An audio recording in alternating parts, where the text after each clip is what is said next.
Chapter 19. Macon and the other two children looked at each other and immediately followed Duddy in. At this time, the other children also divided into small groups. Most of them were like Dean, with a few people in their own room forming a small team. There were also some medium-sized teams composed of 2 or 3 small teams. The rest of the children who were hesitant joined the side of the first person who proposed unity, forming a large team of nearly 100 people. In the desert, more than 300 people gradually dispersed like a group of ants. Why are we going this way? The sun is so big. Macon raised his hand to cover his eyes. He couldn't open his eyes. He had been here for less than half an hour, but he was sweating profusely and his body was hot. The people in the same direction as us seemed to be the least. Another brown-haired thin child said, while observing the surroundings. His name was Sham, one of the 4 people in the dormitory. He had a dull personality, but was very diligent. He was the only one in the dormitory besides Dadian who could fold the bedding. Even if we avoid competition, we don't have to go under the sun. Macon smiled.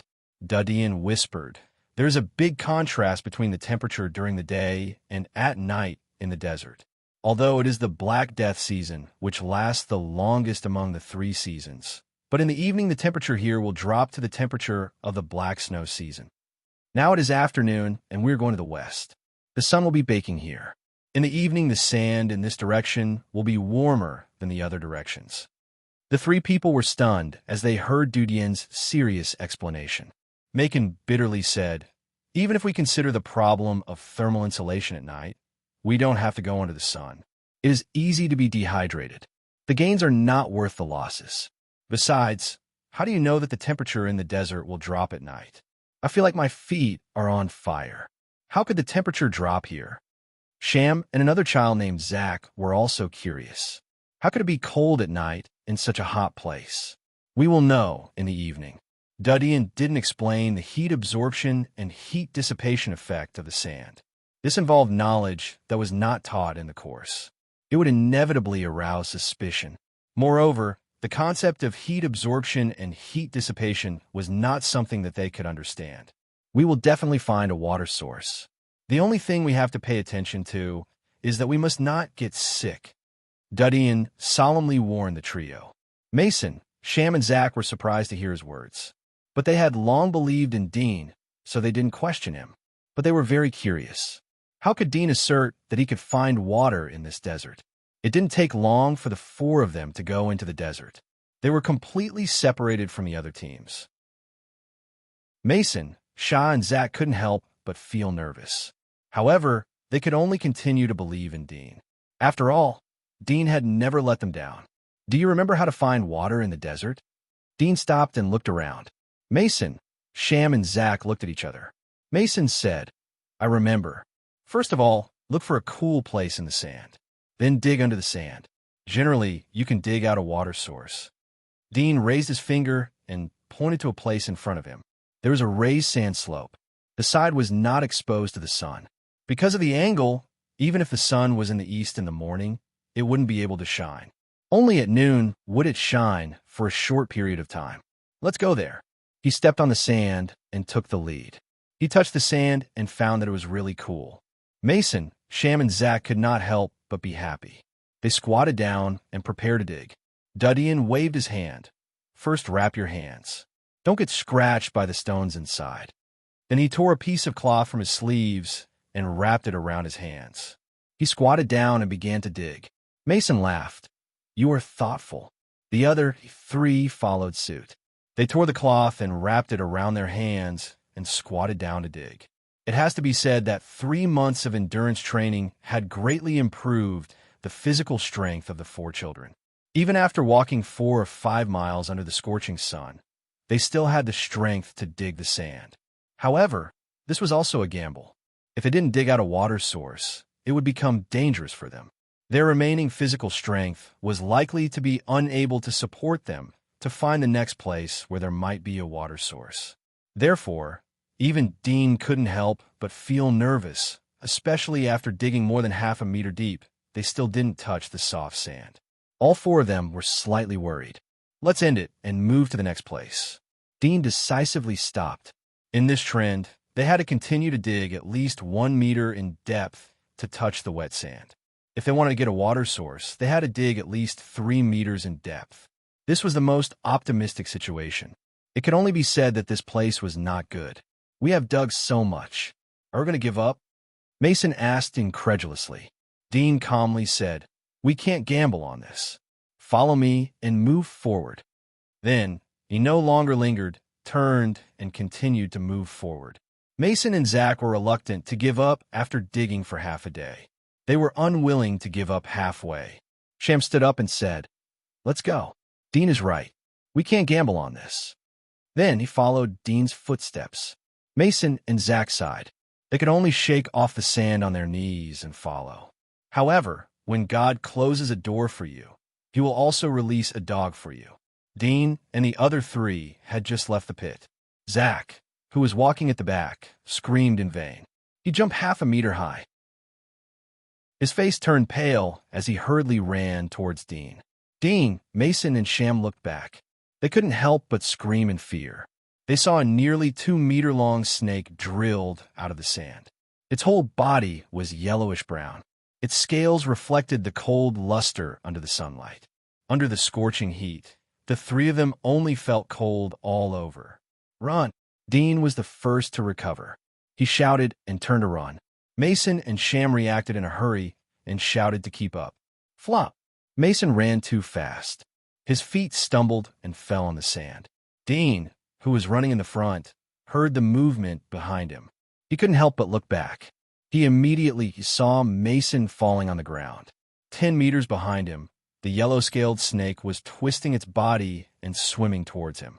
The situation became precarious. He fiercely clenched his teeth and turned to rush towards Mason. Sham and Zach were surprised. They also noticed Mason falling down. Their faces couldn't help but change.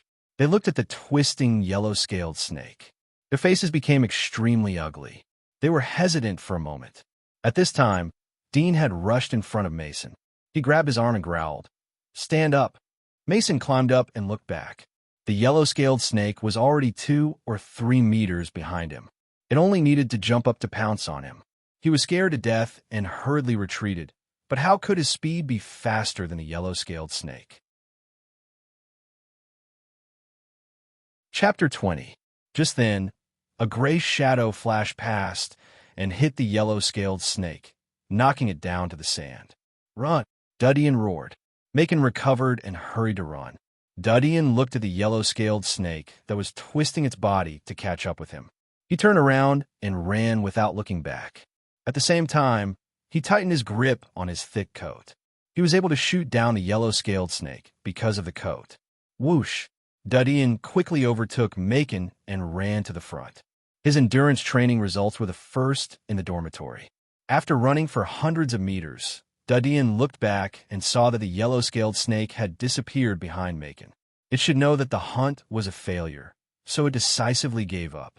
After all, animals that survived in such a harsh environment often like hunting methods that could kill their prey in one shot, and exhausting their stamina to chase after their prey was undoubtedly the most foolish hunting method.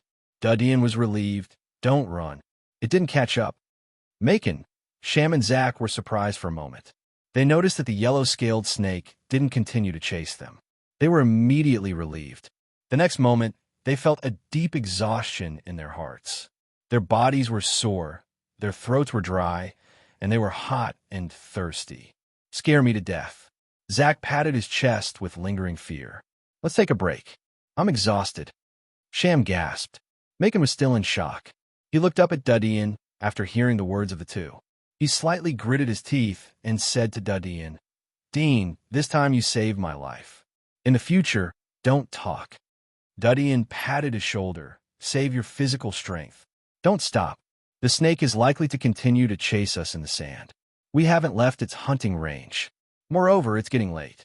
We must find a water source as soon as possible. Otherwise, it will be difficult to survive tonight." Then he continued to lead the way. Macon looked at his back, slightly gritted his teeth, and followed. Zach and Sham looked at each other. They recalled their previous hesitation and cowardice. They bowed their heads in shame and didn't say anything. They silently followed behind Dudian. Along the way, there were only grains of sand and dried-up soil. Mason, Shah, and Zach couldn't help but wonder if they had chosen the wrong direction. If they changed the direction, would they be able to find a water source? However, under Dean's insistence, they didn't change the direction. By dusk, they were so tired that they were on the verge of death. Their bodies were drenched in sweat, and their faces were red from the sun.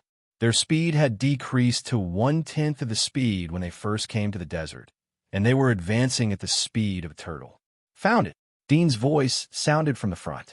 Mason, Shah, and Jah's faces were numb like zombies. But when they heard these words, it was as if they immediately came back to life. Their dried eyes burst with hope. Where? Macon hurriedly said. Dudian raised his hand. There was a small slope in front of them.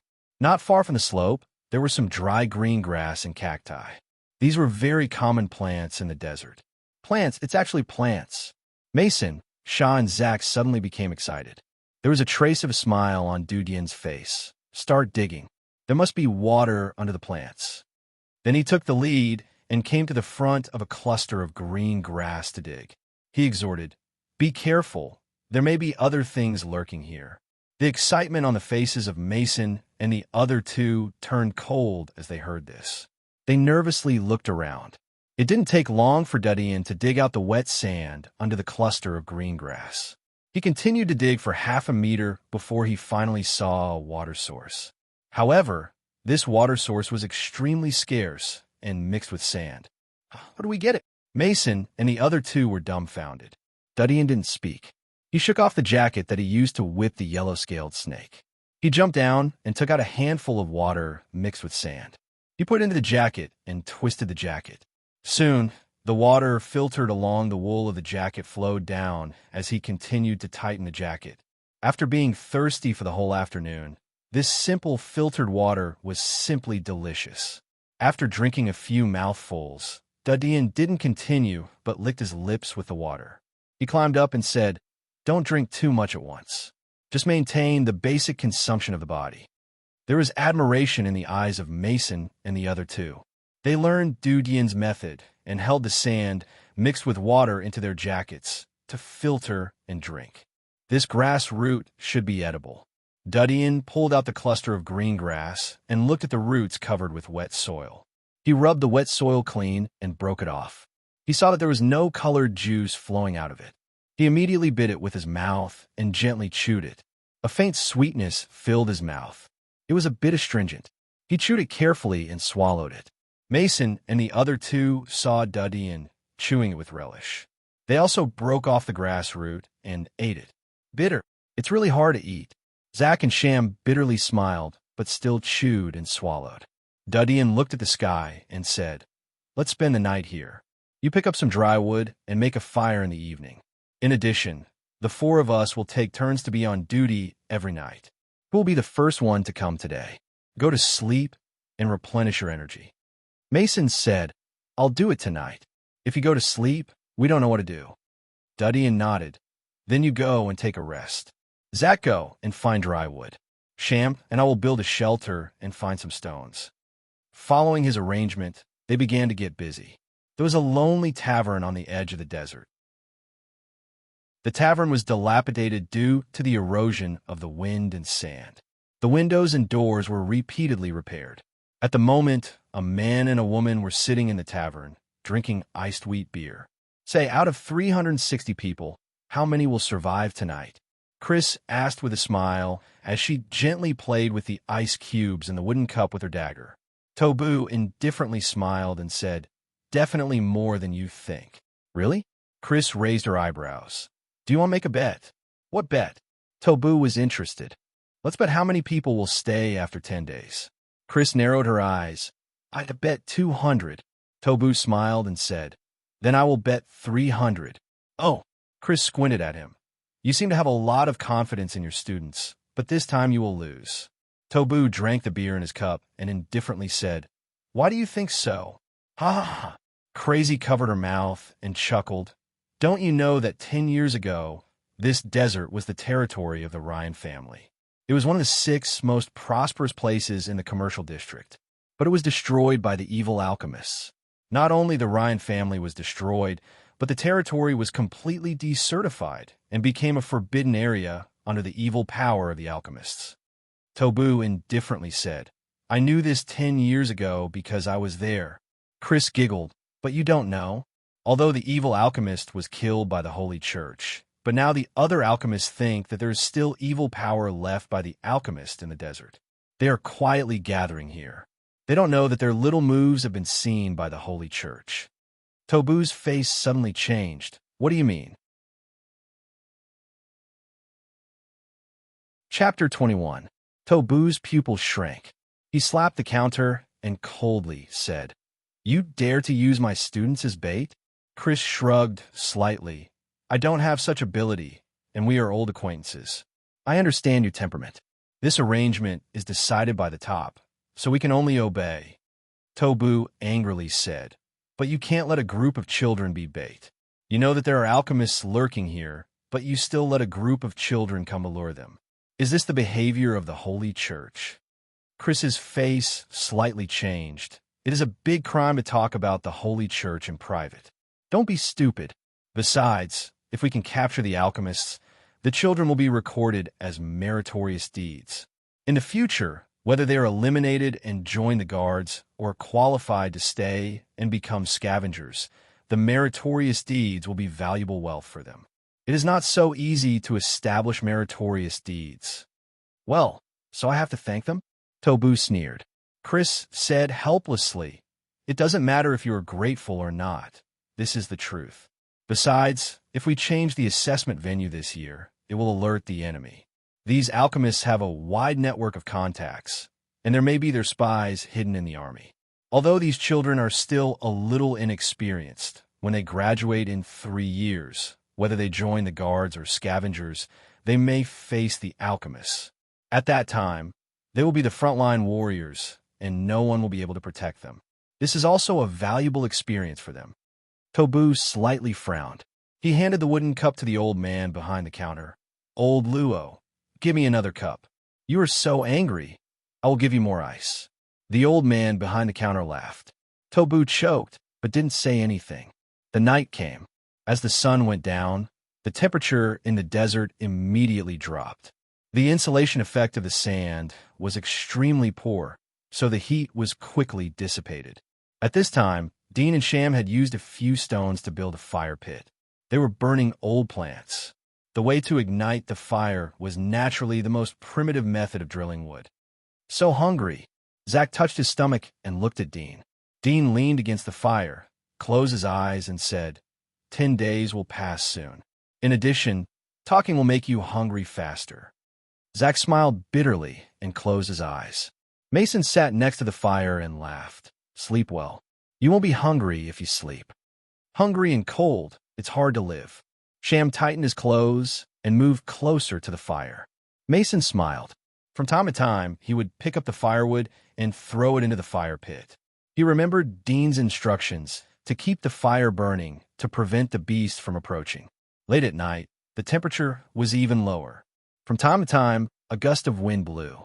Even though he was sitting next to the fire, Macon felt cold and shivering. His legs slightly trembled to generate heat in his body. However, the frequent trembling made him suddenly have the urge to urinate. He looked at Dean and the other 2 who were asleep. He got up and went to the side of the sand. He untied his pants and was about to pee. In the darkness, a dry palm suddenly stretched out and pinched his throat. Mason's pupils shrank. His heart beat violently. Fear almost made his eyes pop out. He saw a wrinkled face appear in the darkness. The face looked at him and said in a very slight, hoarse voice, "Be good, don't scream." Mason's hair stood up. He wanted to call for help, but his throat was almost crushed. He wanted to scream, but he couldn't. He could only make the sound of cloth tearing. In this strong fear, Dean's calm face emerged in his mind. His eyes suddenly opened and his feet kicked backward. His heels kicked the soft sand under his feet and splashed the fire. Not enough. The distance was not enough. Mason was desperate. At this time, the owner of the withered palm also noticed Macon's cry for help. His cold eyes flashed a touch of coldness as he raised his other hand. In the darkness, Macon could see it clearly with the help of the weak firelight. It was a dagger. Whoosh. Straight stab. Bang. At the moment when Mason's brain was completely blank, a stone flew over and hit the dagger. At the same time, Dean's voice sounded, "There is an enemy. Get up." Zack and Sham immediately woke up under his roar. They grabbed the stone cushion. Dean stared at the thin figure in the darkness. Dean stared at the thin but stooped figure in the darkness. He had always been a light sleeper, especially in such a dangerous environment. He was not completely at ease with Macon's vigil. Suddenly, he felt a few grains of sand splashed on his face. He immediately woke up. The first thing he saw when he opened his eyes was the place where Macon was sitting. He didn't see his figure. When he turned his head, he saw the thrilling scene. He immediately grabbed the stone next to the fire and smashed it. He didn't expect to hit the target. Damn! The figure was an old man. He was wearing a black robe. The dagger in his right hand fell to the ground. His wrist was slightly trembling.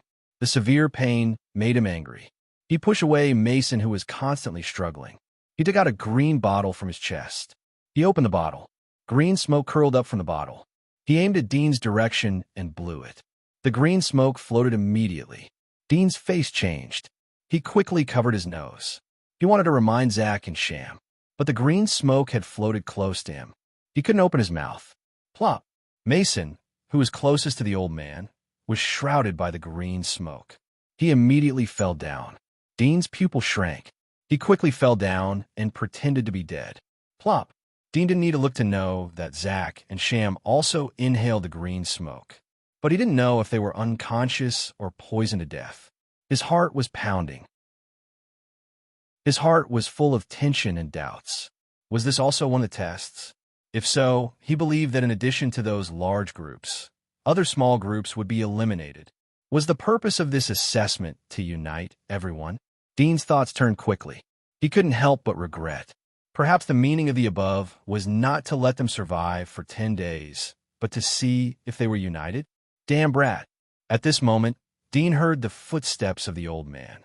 He immediately knew that the old man wanted to retaliate for his stone attack. He secretly complained in his heart. Wasted my bottle of lost soul potion. Damn. Dean knew that he was gnashing his teeth as he listened to his voice. He quietly grabbed a handful of sand in his palm, ready to move. At this moment, Dean felt that his foot was grabbed by a dry palm. There was no flesh on the palm. His ankle was pinched. He secretly clenched his teeth. He was waiting for the old man to bend down to kill him, and he would throw the sand in his hand. However, the old man didn't seem to want to kill him. He just grabbed his ankle and dragged him forward. Dean's heart sank. He knew that the old man was going to take him to his lair. Attack.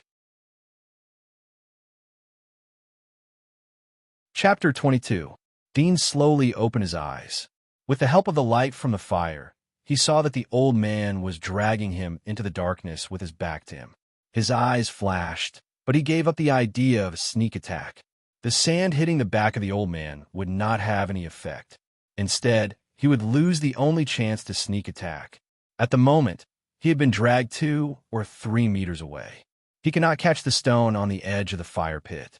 Even if he could catch it, the stone on the edge of the fire pit was burning hot. Even if he could catch it, there was no time to aim. I can't go to his nest. Dean knew that he was facing a great danger at the moment. His brain turned fast. He must find a way to get out before entering the enemy's nest. After all, no one knew how many people there were in the enemy's nest. He could not deal with the one in front of him.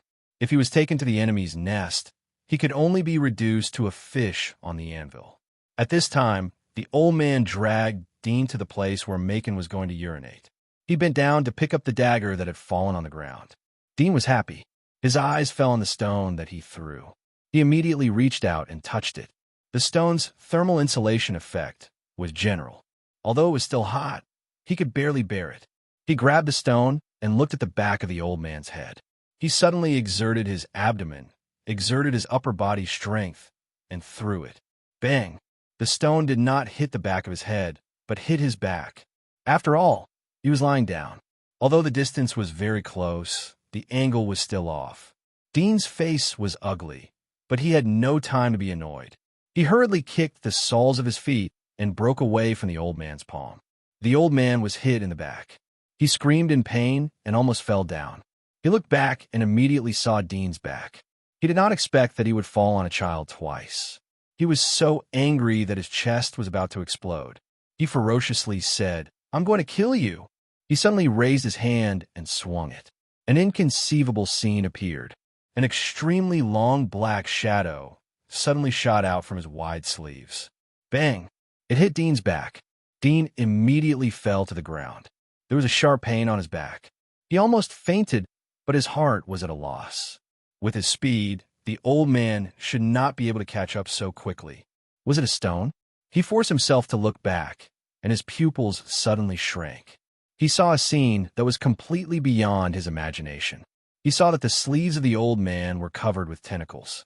They were as thick as a baby's wrist and 3 or 4 meters long. Dean could clearly see that the roots of the tentacles were connected to the old man's shoulder. The scariest thing was that there were actually blood-red veins on the hunchbacked old man's withered arms.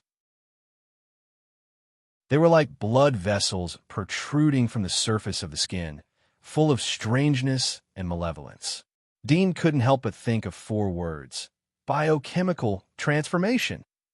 Born in a scientific family, Duddian knew that biochemical modification was real, but in the old era, it was a taboo experiment. Any biochemical human experiment was illegal. It only appeared in World War II as a weapon of war. This was what he heard from his father and sister when they were chatting. He did not expect to see such an incredible scene at this moment in this world where technology had yet to enter the steam age. Caca! When Dean was shocked, the old man groaned in pain. The roots of the tentacles on his right arm grew by a few centimeters. The new section was still stained with a lot of silky tissue fluid, and the old man's right arm shriveled a bit. The old man clenched his teeth and stared at Dean. He said grimly, "Little devil, I won't kill you so easily. I will cut you little by little and make you my experiment." After that, he strode towards Dean. The tentacles on his arm wriggled into his sleeves and went into his wide black robe. If the sleeves were not torn, no one would be able to see the slightest difference from the outside. Dean's face was pale. At this moment, he naturally knew that this was not a scavenger's test, but a real danger. He wanted to climb up, but the pain in his back made him unable to stand up. Moreover, the old man had taken out the green mist. Although he tried his best to hold his breath, after a long time, he still smelled a trace of it. Just smelling a little odor made him feel weak in his limbs. Still want to run? The old man looked at him ferociously. He grabbed Dean's hair and dragged him away. Dean tightly grasped the old man's wrist in pain. Before long, the old man suddenly stopped. It was dark around, but with the faint starlight in the sky, Dean saw a deep pit. "Get in." The old man kicked Dean. Dean suddenly rolled down. Along the way, he felt like he hit a staircase. His back, wrists, and arms were hurt. He rolled for about 7 or 8 meters before he reached the bottom. He reluctantly opened his eyes and immediately saw a faint yellow light in front of him. It was an underground chamber. At this time, the old man climbed down the vertical ladder. Dean looked up and saw that there was a plank on top of the wooden ladder, which sealed the hole above. He suddenly knew why he would meet the old man in this vast desert. It turned out that the shelter he chose was not far from the old man's place. Most likely, when they were here during the day, they had already alarmed the old man. He smiled bitterly in his heart. The desert here was lush with plants, and it was the richest place in the vicinity. It was indeed a suitable shelter. After the old man went down the stairs, he did not pay attention to Dean. Instead, he quickly came to a workbench not far away and pulled out a small bottle from the drawer. There were scarlet pills in it. He poured a few pills into his mouth and drank hot water from a metal bottle next to him. Dean could not help but look at the underground chamber. He immediately saw something that made his face ugly. He saw a few cabinets next to him. There were some large glass bottles soaked in some horrible things. Some were human palms, some were women's heads, and some were lungs and hearts. "Little devil, don't look at it. I'll find a big container for you to put you in." The old man noticed Dean's eyes and said. Dean's face was ugly. Are you the person who sold his soul to the devil? The hunchbacked elder snickered. Devil? The Holy Church only uses the creator and devil to fool the world. When I finish the experiment, I will be the creator. What experiment? Dean asked. Naturally, he did not really care about this. He just wanted to use the conversation to buy some time. After his physical strength recovered a little, he would find a way to escape. The hunchbacked old man sneered. Even if I told you, you wouldn't understand. You are just a fool enslaved by the Holy Church. After I rest for a while, I will send you to meet your God of light. Don't even think about leaving. While talking, he took out something from a drawer. It turned out to be a small crossbow. Dean's face changed. His heart was cold, but he did not give up. He gritted his teeth and said, "What creator? Using this kind of thing to kill people? Ridiculous." Well, the wisdom of the creator is not something you can understand. The old man sneered. The great alchemy will cast immortality. You are honored to be the material of my experiment. Alchemy? Dean could not help but be startled. When he was looking at the super chip, he happened to see some introduction of alchemy. It could be said that this was the early prototype of chemistry, which originated from Egypt. It was mainly to convert base metals into gold. Once an alchemist could do this, he would immediately become a national treasure and could do whatever he wanted. The ultimate goal of alchemy was to create the philosopher's stone. Legend has it that this was a treasure that could make people immortal. In history, there were many great people who were immersed in the practice of alchemy, including the famous physicist Isaac Newton, who was an alchemy enthusiast. Are you an alchemist? Dean looked at the old man in surprise. Isn't alchemy to create gold? Chapter 23. Dean suddenly understood why his arm became like that. Most likely, he had used his own body to conduct a life structure experiment. From the results, it was obvious that the experiment failed. Although the twisted tentacles on his arm could act according to the nerve signals, they would pay a corresponding price every time they acted. Otherwise, the power of the mutated tentacles alone would be a big killer in this cold weapon era. The old man seemed to have rested well. He said to Dean in a cold voice, "Go there and lie down." As he spoke, his dry palm touched the small crossbow. It seemed that as long as Dean refused, he would shoot immediately. Dean's face changed. He gritted his teeth and stood up. At this moment of life and death, his mind was in a mess. He took a deep breath, trying to keep calm, but no one could keep calm in such a gloomy and desperate environment. His body trembled slightly, and he moved at the slowest speed to the place pointed by the old man. There was a workbench, like an operating table. There were many cutting tools on the side, and some of them were still stained with blood that had not been washed clean. Dean suddenly heard movement on his left side. He squinted, and his face changed immediately. He saw an iron cage with more than a dozen snakes twisting inside. Among them, there were yellow-scaled snakes like the ones he had seen during the day. Obviously, these were the materials caught by the other party for the life structure experiment. The old man did not urge Dean. He just looked at him quietly, like a hunter quietly watching his prey make the final struggle. When he saw Dean's face change color, the corners of his mouth slightly hooked up into a cruel smile. At this time, Dean had come to the workbench. "Do you see the chain on it? Tie it yourself," the old man ordered. Dean looked at the several chains fixed on the workbench. He knew that most of them were used by the other party to tie other experimenters. His eyes flashed slightly, but he still grabbed a chain and wrapped it around his wrist. The old man's face showed a trace of sneer. He was ready to cut Dean to death after he tied himself. Bang! In vain, Dean, who was wrapping the chain, suddenly squatted down and shrank onto the workbench. At the same time, he swung the chain and hit the iron cage not far from the side. Bang! More than a dozen sleeping snakes in the cage immediately woke up, struggling and twisting in the cage. The hunchbacked old man's face sank, and he said in a cold voice, "Brat, I wanted to let you die a quick death, but you just had to act smart. Do you think you can escape from here? Even if I have to exhaust my body again, I will still capture you. If you know what's good for you, come out obediently, and I will forgive you one last time." Dean naturally would not believe his nonsense. He lifted his foot and kicked the iron cage. With the workbench as cover, the old man couldn't shoot him from that angle. Once the old man got close, he would have the opportunity to fight with the old man in close combat. Although the old man had mutated tentacles and was extremely terrifying in close combat, his head was a human head, and the fatal point was weak. This gave Dean the capital to fight. Bang! The iron cage was only lightly tied with a lock.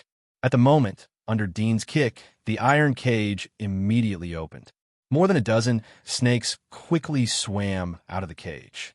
Some swam toward the darkness, some swam toward the old man, but most of them swam toward Dean. The stooped old man sneered, "You're courting death." The next moment his smile suddenly stopped. He saw that the snakes that were swimming towards Dean suddenly changed their mind. They turned around and swam to other places. 4 or 5 of them swam toward him. Ow! The old man's eyes widened. Suddenly, he thought of something. He looked at the table next to him, and his face suddenly became gloomy. They actually stole the realgar.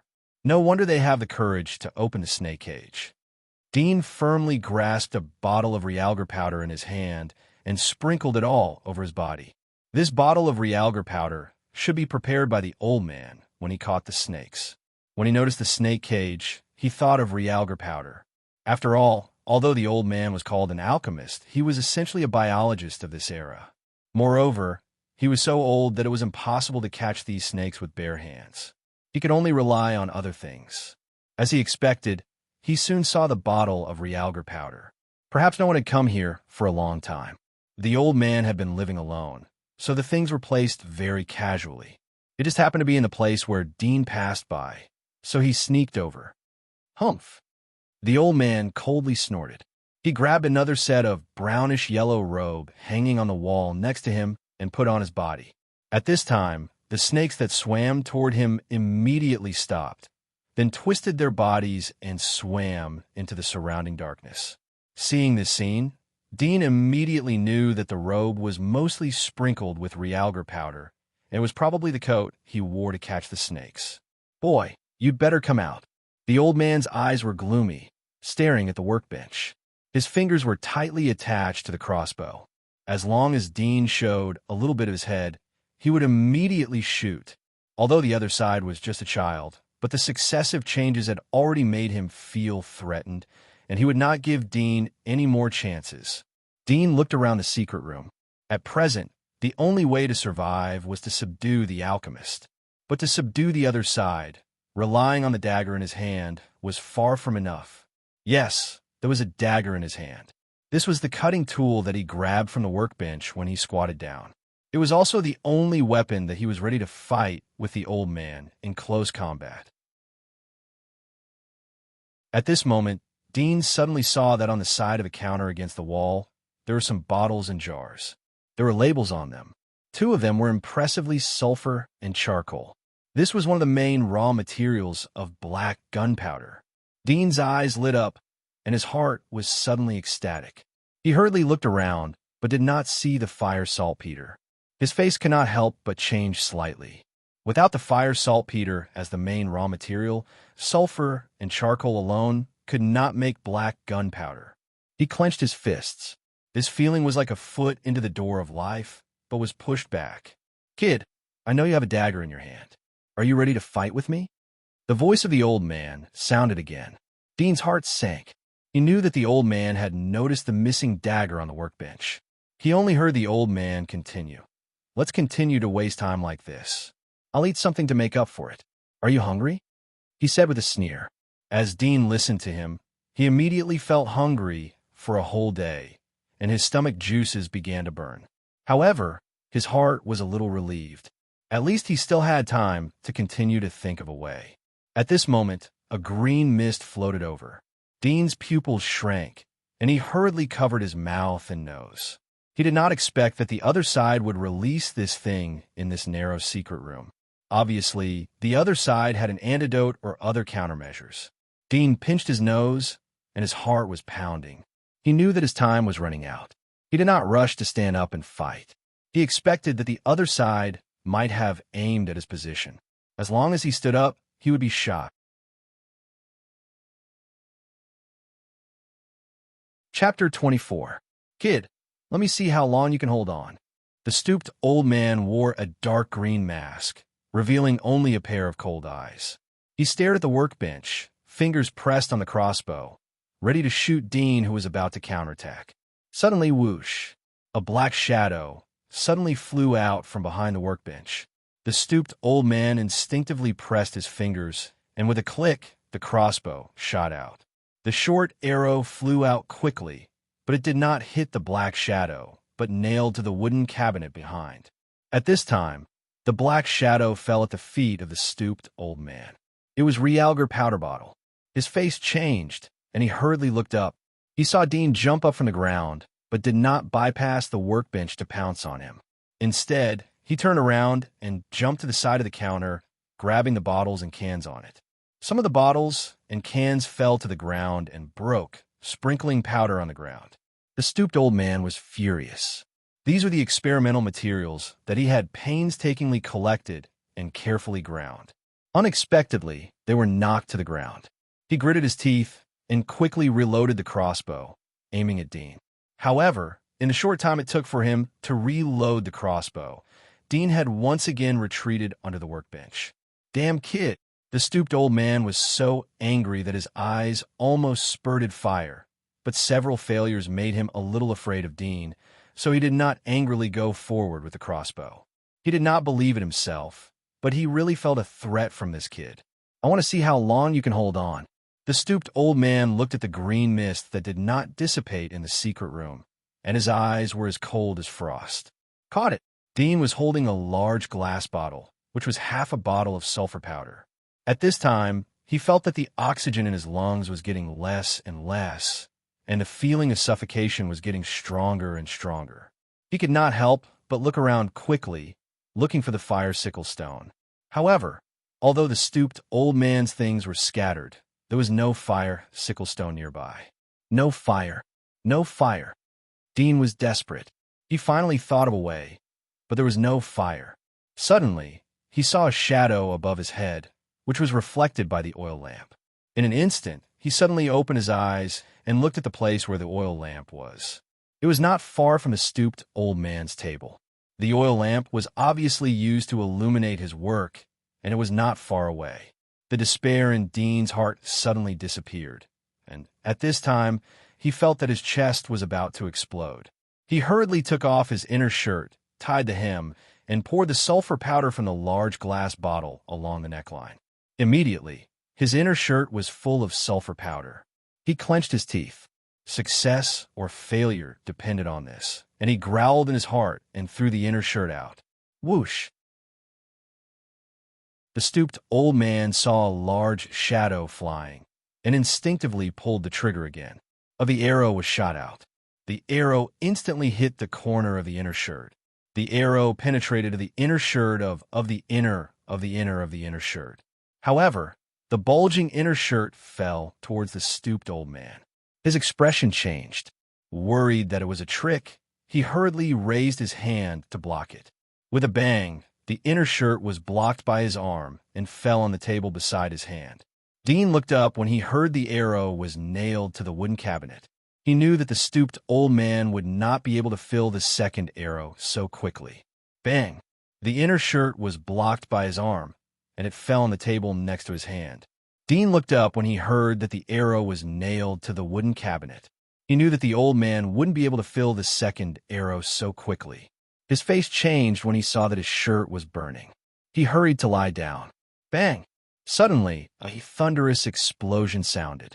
Several wooden boards on the ceiling of the secret room collapsed, and a large amount of dust flowed down.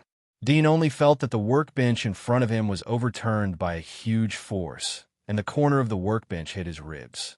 The pain made his tears flow out, and he almost fainted. At this time, he could no longer hold his breath. Although he tried to restrain it, he still inhaled a breath of air. It was full of the smell of sulfur. The smell was the same as the smell of the green mist. Suddenly, his mind was dizzy, and his limbs were sore. At this time, the cold wind swept in from the collapsed ceiling, and the sulfur and green mist in the air were rolled out. Dean softly stuck to the ground. He tightened his chest and very slowly inhaled the air. The previous explosion of sulfur had washed away a lot of the green mist in the secret room. At this moment, the smell was a lot lighter. He stuck to the ground and inhaled, but he did not smell the fishy smell again. After a while, Dean felt that he could barely move and immediately slowly climbed up. The secret room had been blown up, and no one knew when it would completely collapse. He did not want to be buried alive by the dust. The previous explosion had blown out all the oil lamps in the secret room. At this moment, the secret room was like a deep pit in the desert, and it was dark inside. Dean slightly gritted his teeth. With the help of the faint starlight, he groped in the direction of the old man. Along the way, his feet bumped into the collapsed wooden cabinets and tables. Relying on the previous memory of the distance and terrain, he quickly touched the location of the old man. The first thing he touched was the overturned table.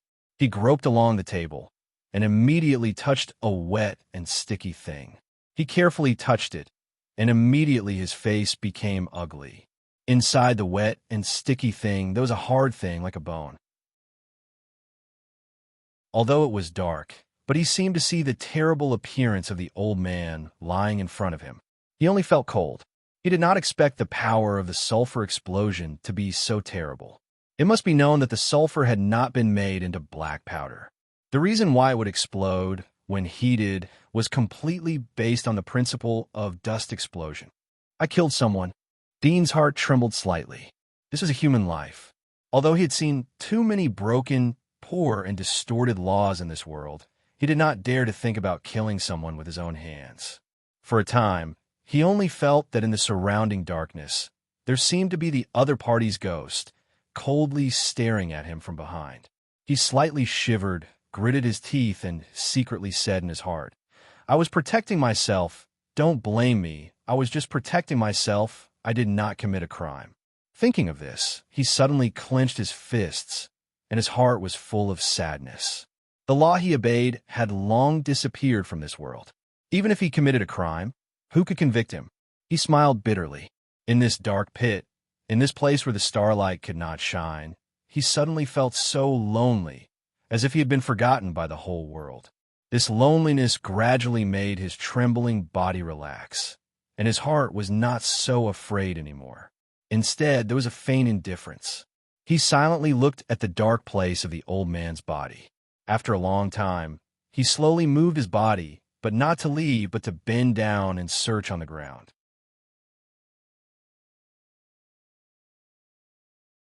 Chapter 25. Dean once again touched the old man's body.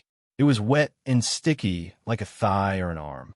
It was rolled up by the old man's ragged robe.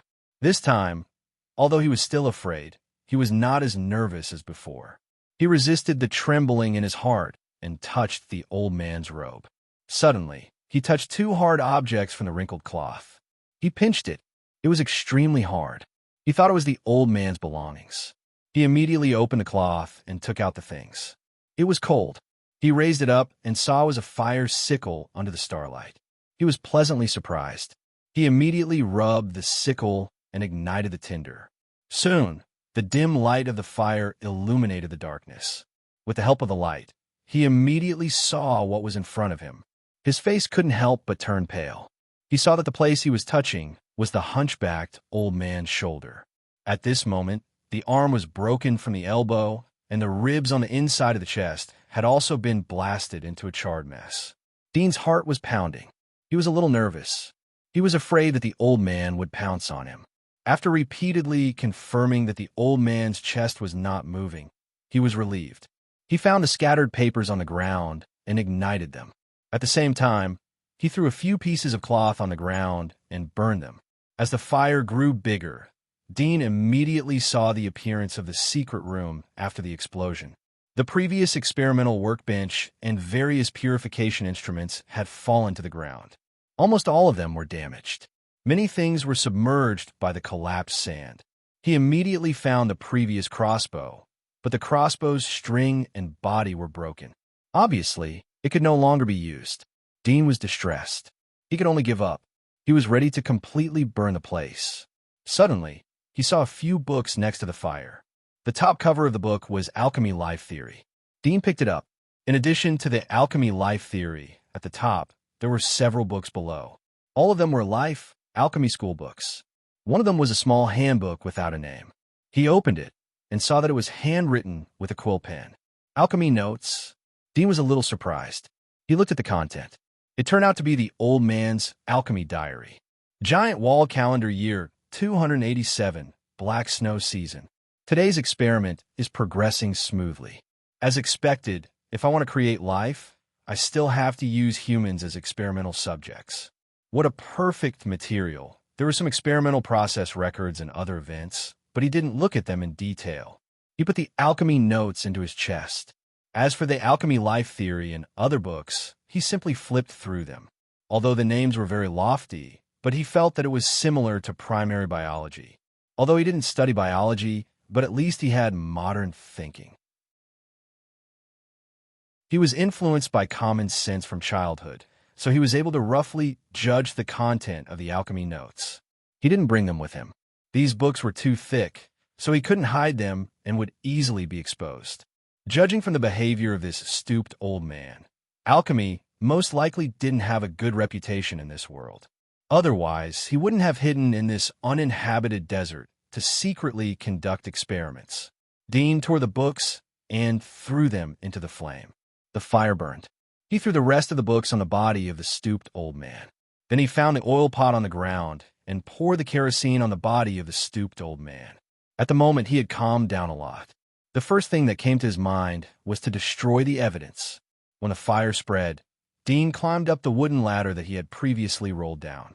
The ladder was far away, so it was not broken. He pushed the wooden board above his head and climbed out. Looking back, he could vaguely see the reflection of the fire from the collapsed gap. There was a trace of melancholy in his heart. He sighed, turned around, and ran along the original road. When he returned to the previous place, there were only a few scattered sparks in the fire pit. He didn't see Mason and the other two. Dean was surprised. He didn't sit down or rest. He dragged his tired body to look around the ground. Soon he saw traces of dragging. He immediately chased along the sand. He saw a shadow moving in the distance. His heart tightened, and he quietly touched the shadow. As he got closer, Dean saw that it was Zach who was dragging Mason and Sham. He is not in a coma. Dean was startled. He thought that Zach had always been cautious. Most of them were playing dead. However, Zach had escaped death, but Dean had almost lost his life. Dean's heart warmed as he saw Zach dragging Sham and Mason. He rolled the alchemy notes on his trousers and tied it with a cloth belt. Then he went out. Ooh! Zach was shocked when he heard the movement. He loosened Sham and Mason and nervously bent down to grab 2 handfuls of sand. It's me. Dean appeared. Zach was surprised when he heard Dudian's voice. You're back? Are you okay? Did the monster do anything to you? Dean immediately knew that Zach should have secretly seen the fight between him and the stooped old man. He saw the mutated shoulder. I'm okay. I was lucky to run away. Let's get out of here so that we won't be caught again. He grabbed Mason's arm. He saw that Mason was still breathing. He knew that the green mist wasn't a deadly poison. His heart was relieved. Zach's face turned pale. He couldn't help but look at Dean's back. It was as if there was a monster staring at him from the darkness. He shivered and grabbed Sham. Run quickly. Don't be caught. Then he quickly dragged Sham and ran forward. Dean dragged Sham and followed behind. Obviously, they couldn't stay in this place where there was plenty of water. Although the stooped old man was dead, but it was hard to guarantee that there wouldn't be other alchemists coming over. He sighed and continued to look for water. He hoped that he wouldn't encounter these alchemists who refused to obey the law in the next water source. Half an hour later, above the hunchbacked old man's secret chamber, a few black shadows appeared. One of the short shadows took out a fire sickle and lit the oil lamp. With the help of the fire, they looked down through the gap of the collapsed wall and immediately saw the burned secret chamber inside. He has been killed. One of the graceful figures seemed to see something. She said in a cold voice, destroy the corpses and burn the nest. It seems that they don't want us to trace any clues. Such ruthless means. Most of them are the work of other devil's apostles. These beasts won't let go of their own people. Another burly figure said. The previous short shadow said, these alchemists have already sold their souls to the devil. In order to get the devil's power, they don't hesitate to kill each other. However, they shouldn't fight for no reason. I think it's likely to be because of something. Damn, we should have come earlier.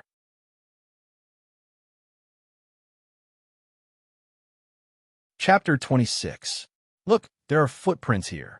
Another burly figure said. The three of them immediately looked at the drag marks and footprints on the sand. The graceful woman's face slightly changed. It's the footprints of a child. Damn it, this alchemist is doing human experiments. I'll go down and take a look. After that, she jumped down from the gap. After a moment, she jumped out again and landed steadily on the sand. If Dean was here, he would be stunned. The height of the chamber was more than 3 meters, but this woman just jumped 3 meters high. What kind of physical ability was this? This alchemist turned out to be a 3-star alchemist. The graceful woman held a dark metal in her hand.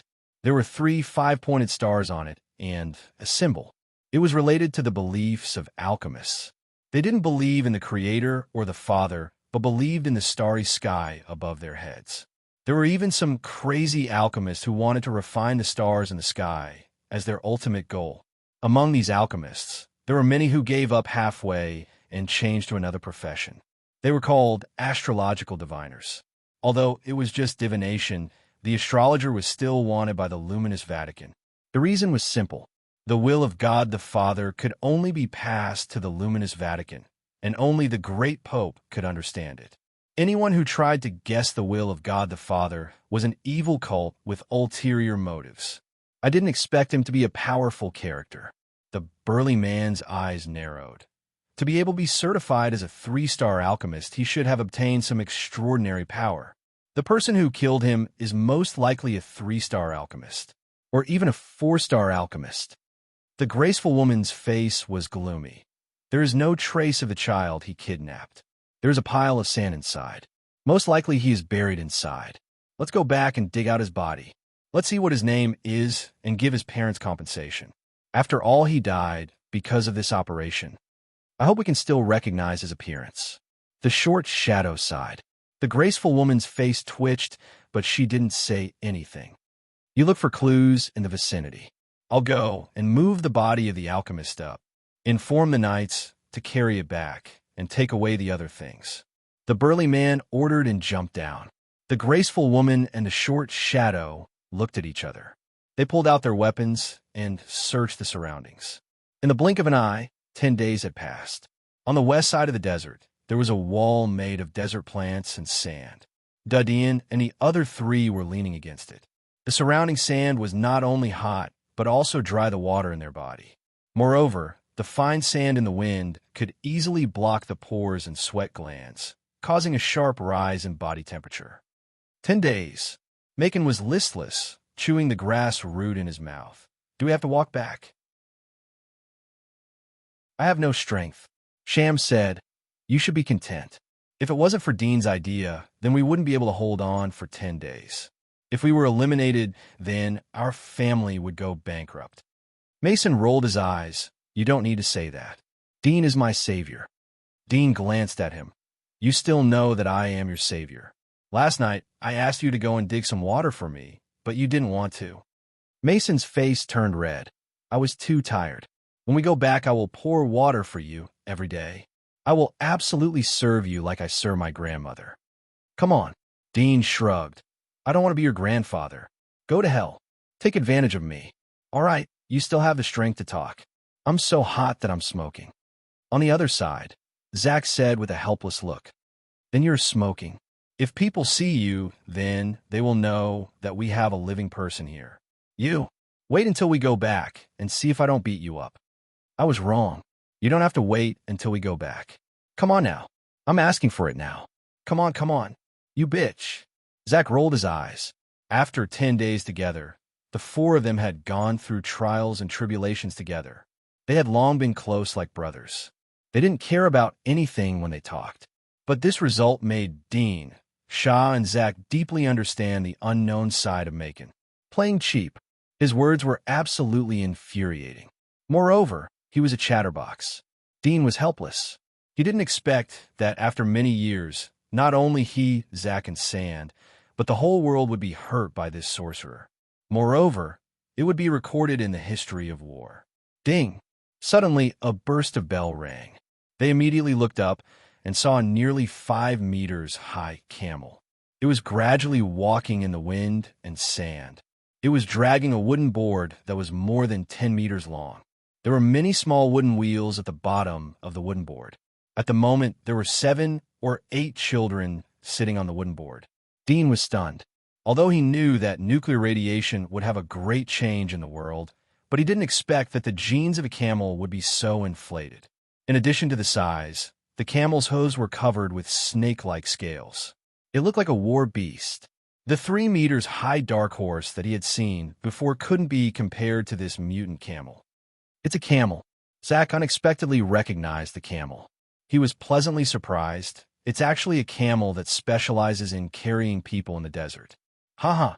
He was just laughing when he was blown by the wind and almost choked. Dean saw the children on the wooden board. He knew that they were participating in the survival assessment. Although he didn't know how these people found them, but the trial was finally over. He was relieved. Finally, he could go back and have a good rest. He also wanted to read the alchemy notes. He was quite curious about the scientists of this world. Come here. A veiled woman was sitting on the camel. She said to Dean and the other 3. Dean and the others immediately dragged their bodies to the wooden board behind the camel and sat down. All 4 of you are here. At this time, a thin boy on the wooden board was surprised to see Dean and the other 3. Dean looked at him and remembered that he was the child who lived in the next dormitory. He smiled but didn't say anything. Macon proudly said, "Of course, you don't know who we are. We are the strongest group of 4. Surviving for 10 days isn't a big deal. We can survive for another 20 days. Sham whispered, "We can be friends if you don't brag." Zack shrugged. "Our nature has been exposed. We can't take it back." Macon laughed and didn't care. His laughter made the dead atmosphere on the wooden board a bit more lively. The thin boy sighed. "The other 3 people in my dormitory didn't persist. Unfortunately, the water here is too little. You are really lucky." His face was lonely and regretful. After all, they were dormitory mates who had been together for a few months. It was inevitable that they would be separated from each other. The other children heard his words and couldn't help but feel sad. Dean didn't say anything. He looked up at the woman on the camel. He was thinking about a question. How did she climb up?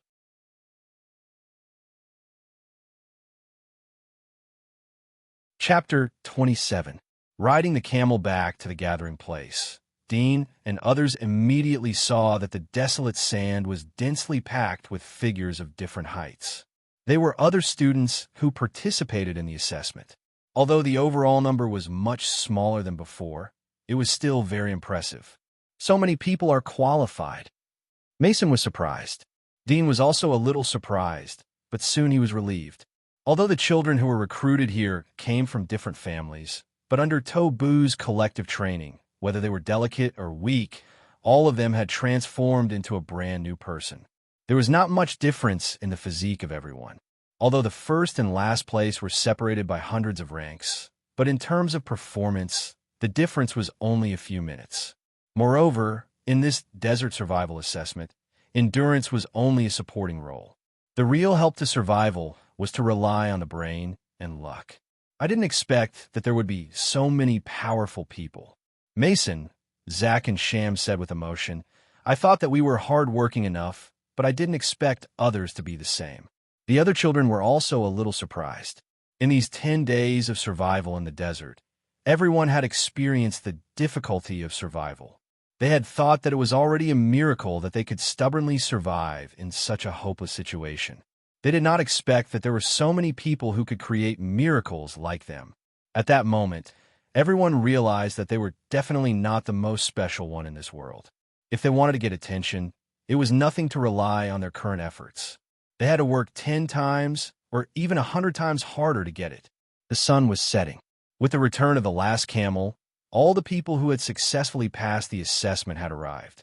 At this time, a huge black carriage came and stopped in front of everyone. Two people jumped out of the carriage. They were Tobu and Chris. After they got off the carriage, they turned around and opened the curtain. They only heard the jingling sound of chains, and then a distorted figure was pushed out of the carriage and fell on the sand. Tobu and Chris didn't have the slightest politeness. They roughly pulled the man's chain and brought him in front of all the children. In an instant, the whole sand was silent. Dean's pupils suddenly shrank when he saw the figure. His fingers and his sleeves clenched nervously. His back was drenched in cold sweat. He saw the figure wrapped in chains. It was an alchemist. What's more, he and the hunchbacked old man he killed were of the same life alchemy warlocks, and they both used their own bodies for experiments. Moreover, the after effects of this person's experiment were even more exaggerated. On his tall and sturdy body, a twisting snake tail grew out from his buttocks, wrapping around his body. His face was covered in lumps of flesh, and on his left wrist, a bone dagger that looked like a curved blade protruded. It was extremely sharp, but the most shocking thing was that his chest actually split open from the center, and from the crack, sharp fangs could vaguely be seen. He could no longer be called a human. Everyone was dumbfounded. The children who had never seen an alchemist widened their eyes and looked at such a monster in disbelief. Tobu looked around at everyone, indifferently smiled and said, "First of all, I want to congratulate you for passing the survival assessment. You can continue to be ravaged by me for 6 months. Secondly, there are some things you should also know." With that, he stepped on the back of the tall and sturdy figure wrapped in chains and kicked him to the ground. "This is the alchemist that your parents often told you about, the devil's apostle." All the children burst into an uproar. They didn't expect that the devil that they had heard about since childhood actually existed and appeared in front of them. Suddenly, all kinds of evil legends about the alchemist emerged in their minds. Each of them was chilling, and the twisted body in front of them also confirmed this point. This is the incarnation of the devil. This time, there was an alchemist lurking in the assessment place, causing a lot of people to be accidentally eliminated. At this time, Chris stood up. Her wheat-colored face showed a faint smile, but fortunately there were no casualties. What is worth congratulating is that after encountering the alchemist, many people not only were not frightened, but also rose up to resist and cooperated with the Knights of Light to subdue the alchemist. She raised her hand and pointed to the alchemist that Tobu was stepping on. "This is a student called Lorian. He cooperated with the Knights of Light and subdued the alchemist last night. He hasn't been judged by the light yet." Hearing her words, all the children were once again in an uproar, full of amazement and excitement. Although the Knights of Light were not affiliated with the military, but they were the exclusive knights of the Holy Church. They symbolized noble character and pure will. Even the nobles were proud to be able to marry a Knight of Light. There is actually a Knight of Light. I didn't expect that among us there would be such a powerful person who can help the Knights of Light to capture the devil. Too happy if I can meet a Knight of Light. I really want to see what they look like. "Mason," Sham and Zach said with emotion. When the other children heard Chris' words, they were full of envy. To be able to help the Knights of Light to punish the devil, just thinking about it made them excited and excited. Chris smiled and said, "In this incident, a total of 38 people were attacked by the alchemists, but 17 of them did not surrender to the demons. Instead, they delayed until the arrival of the Knights of Light. Especially Lorian last night. Not only did he survive the attacks of the alchemists, but he also secretly left a signal which allowed the Knights of Light to track him down and capture him in one fell swoop. Such fearlessness in the face of danger, calm and courageous character, is worth learning by all. Here, I announce that all the candidates who assisted the Knights of Light to subdue the alchemist will be rewarded with a second-class military merit. This military merit will be recorded in your household register. In the future, when you become a guard, you will be directly promoted to the rank of captain and get the right to apply to become a knight. The knight refer to the knights of the military establishment. Hearing her words, everyone could not help but be envious, and their eyes were red. Knights and guards were two completely different levels. Although the knights of the military and the exclusive knights of light of the Holy Church could not be compared, but they were also the object of the aristocracy. Even a civilian knew that the status of a knight was almost the highest achievement that a civilian could achieve. Their status was only slightly inferior to the aristocracy. As for the commander of the knights, their status was higher than that of the aristocracy. As for the commander of the knights, it was needless to say that they stood at the top of the knights. In addition to what we already know, 10 days ago, at the secret stronghold of the alchemist, the Knights of Light found a few footprints. According to their speculation, someone was caught by the alchemist, but managed to escape. I don't know who it was, but please stand up and let me record your military merit. Chris suddenly smiled. Hearing this, everyone was surprised and looked at each other. Dean's heart tightened.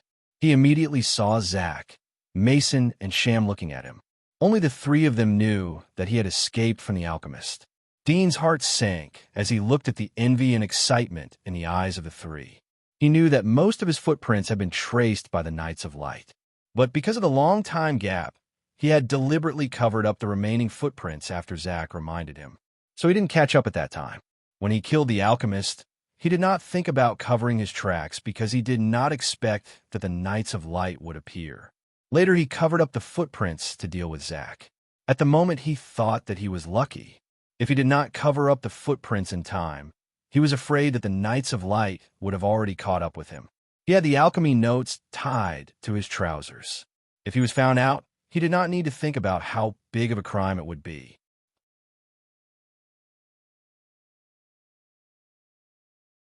Chapter 28. Although Chris said that the reward was extremely tempting, but Dean rationally dismissed the idea of claiming it. He was not sure if the Knights of Light had found any clues about him from the alchemist's chamber. Although he had burned the place, but the traces of the explosion would not disappear. If he was brought to the Knights of Light for questioning after receiving the reward, it would be inevitable that flaws would be exposed. Moreover, he had the alchemy notes in his trousers. Once it was found out, the consequences would be unimaginable. He just wanted to stay as far away from the Knights of Light as possible. He couldn't help but wryly smile. If he knew that it would be like this, he wouldn't have kept the notes. If that was the case, he could go to claim the military merit and make up a reason to escape. Maybe he could fool them. Knight's opportunity. Dean sighed in his heart. There was some pain, but he still gritted his teeth and gave up the idea. Dean, that's great. Zach was excited. He wanted to continue, but was stopped by Dean's stern eyes. Zach, Mason, and Shaw were surprised for a moment. But after a few months of getting along and 10 days of survival training, they had a tacit understanding of Dean's meaning. However, their hearts were full of doubts. This was a once-in-a-lifetime opportunity. It could be said that a golden road to the highest civilian status symbol had been sent to Dean's feet. He only needed to take a step forward. This was something that many people yearned for in their dreams. However, under Dean's gaze, the three of them looked at each other and didn't say anything. During this period of time, they had long been convinced by Dean. Although it was inconceivable and doubtful, they still didn't stop Dean's choice. Chris saw that there was no response from the crowd. She couldn't help but frown. At this moment, a voice sounded, "Me, it's me." It was a short boy. He raised his hand and looked nervous. Chris breathed a sigh of relief, deeply looked at him, and smiled. "Congratulations. Instructor Tobu will record the reward in your household register. Now, let us appreciate how the Knights of Light punish the devil." As soon as she finished speaking, a person slowly stepped out of the giant black carriage. It was a young man dressed in silver-white armor. He had a handsome appearance and a tall and straight figure. As he walked, his armor creaked softly, giving off a pleasant sound. It was full of charm. All the children's eyes were filled with excitement. Compared to the arrogant nobles, the commoners worshipped the righteous and benevolent Radiant Knights more. Dean looked at the young Knight of Light. He was thinking about the previous matter. Was the alchemist that Chris was talking about not the one he had met? Or could it be that the short kid was pretending to be him? No matter which one it was, Crazy didn't seem to have any intention of verifying it. she believe him just because he admitted it? This made him feel a little regretful. If he had known it would be so simple, he would have claimed it. He also blamed himself for thinking too much. He sighed inwardly and collected his thoughts. No matter what, he only had one life, and it was always right to be cautious. As for the military merits, he shook his head and cast these thoughts aside. At this time, the young Knight of Light had arrived in front of the alchemist. There was a faint smile on his face. He slowly pulled out the knight's sword from his waist and raised it high. The sunlight reflected on the blade of the sword. I, Melk, in the name of the God of Light, sentence the devil. Light will eventually expel all darkness. He softly chanted. The sword in his hand suddenly slashed down. With a puff, the head of the dying alchemist was suddenly cut off. Blood gushed out from his neck. His body fell to the ground, and blood gurgled into the sand. Such a bloody scene made many children take a step back in fear. But soon they became excited again. They shouted the words on the cover of the holy book. Light will eventually expel all darkness. The voices rose and fell, gradually becoming uniform and reverberating throughout the entire desert. Dean didn't want to be found strange, so he also softly shouted. But in his heart, he silently said, "Can't you see that the blood of that human is as red as yours?" In this world, public trials of criminals were very common. Whenever the magistrate sentenced the most heinous criminals, it would attract countless people to watch. Perhaps in this monotonous world of entertainment, this was also a kind of lively. Soon, the Knight of Light, named Melk, finished the trial of the alchemist. He wiped his sword and turned away. Dean and the other children were escorted by Chris and Tobu. They were dragged back to the scavenger training ground in a black carriage. After returning to the dormitory, everyone felt that this small room that had once looked shabby was actually so warm and reliable. I heard that a total of 8 alchemists were arrested this time. Dasha leaned on the soft chair and said with a smile, "This is a merit that even I am jealous of. You're the one who cooperates in this operation, so you can also get a share. I believe that after this batch of special training is over, you will be promoted to the Hunter School. At that time, when the time comes to discipline those monsters, you'll have to suffer a lot." Tobu smiled bitterly. "You must be joking. This is just a drizzle for you." The main credit goes to the genius of Mel family. Today, he publicly sentenced a 2-star alchemist. It seems that the Mel family is going to rise again. Dasha's mouth showed a trace of smile. I heard that a 3-star alchemist was killed by another alchemist, and a child escaped from him. Yes, Tobu sighed. The child has been taken by Chris for interrogation. She should be able to find some clues.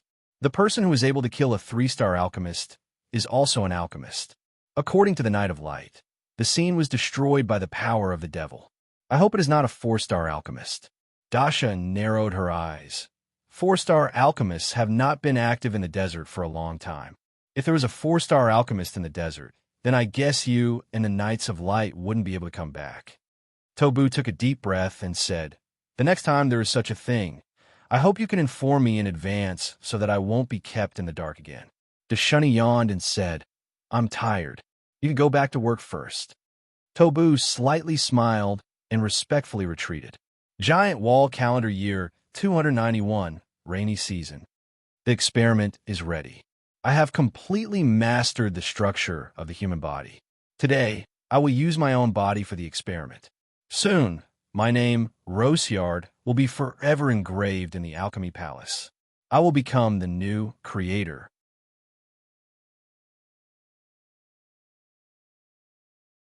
Chapter 29. Failed. Why is it like this? The nerves and blood vessels are connected. The implantation should be successful. Why didn't I get the same power as the Knight of Light? Dean suddenly thought of Rosyard's mutated shoulder. From the experimental records, it was obvious that the implantation had failed. However, the words "the same power as the Knight of Light" surprised Dean.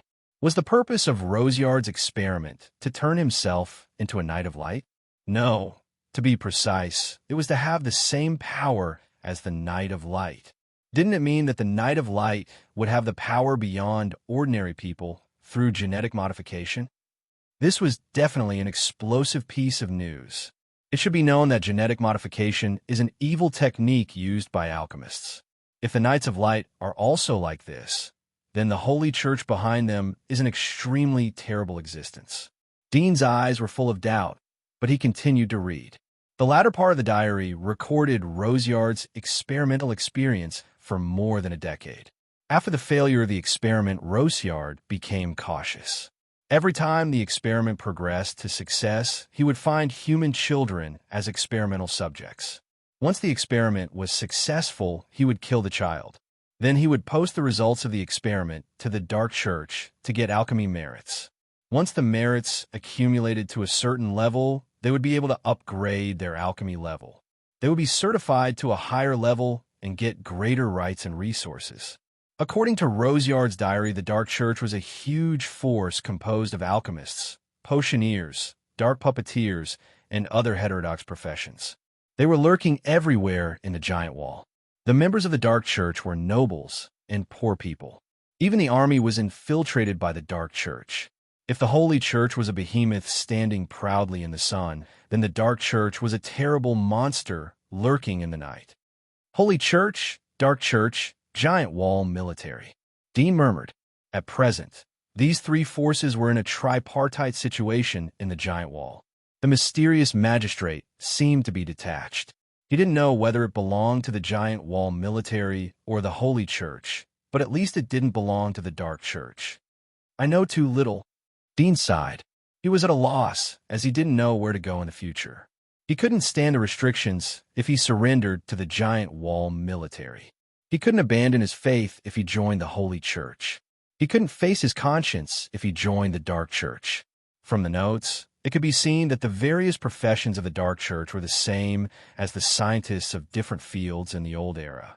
However, a group of scientists without laws and moral constraints were no different from the devils. Dean could not help but feel that it was as difficult as ascending to the sky to climb to the top of the world from a nobody. Even an idea suddenly emerged in his mind.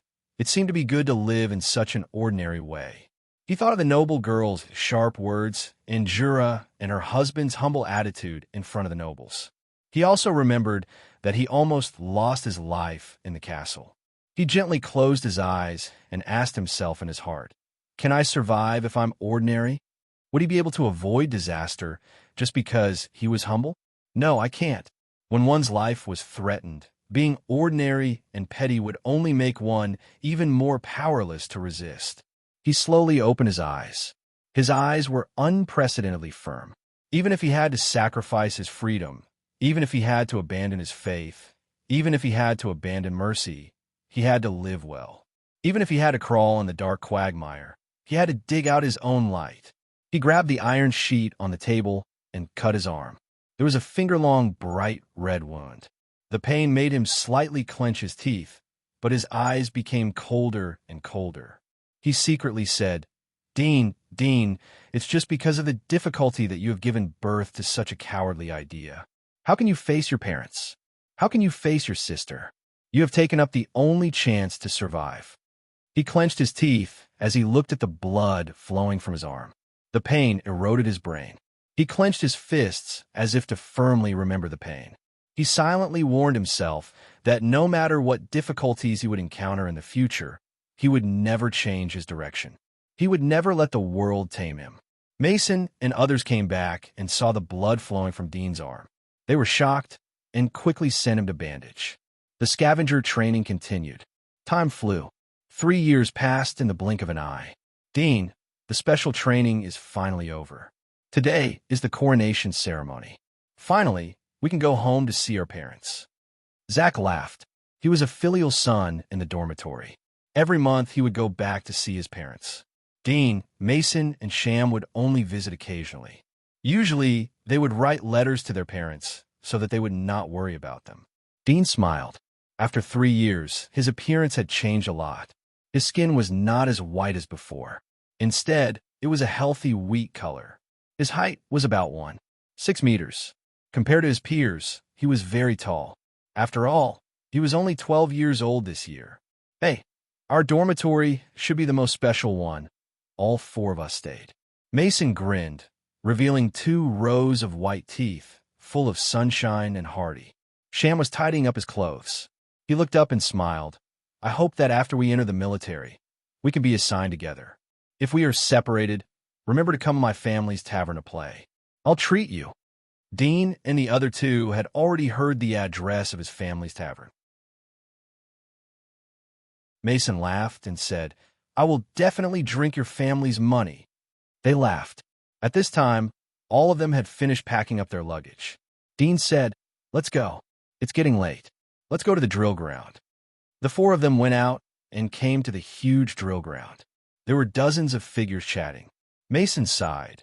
3 years ago, there were more than 300 people. I didn't expect that now there are only so few left. Gee, it's really lucky that the 4 of us can graduate together. There are still people who haven't come. Sham shrugged. I have already calculated that the number of graduates is 106. Zach looked at the woods outside the drill ground. How come old Tobu brought so many people? Are they here for the coronation ceremony? Dean and the others looked and saw Tobu and 7 or 8 people coming together. They were talking and laughing along the way. These 7 or 8 people were dressed in bright clothes and had elegant manners. At first glance, they knew that they were nobles or servants who had been influenced by noble etiquette.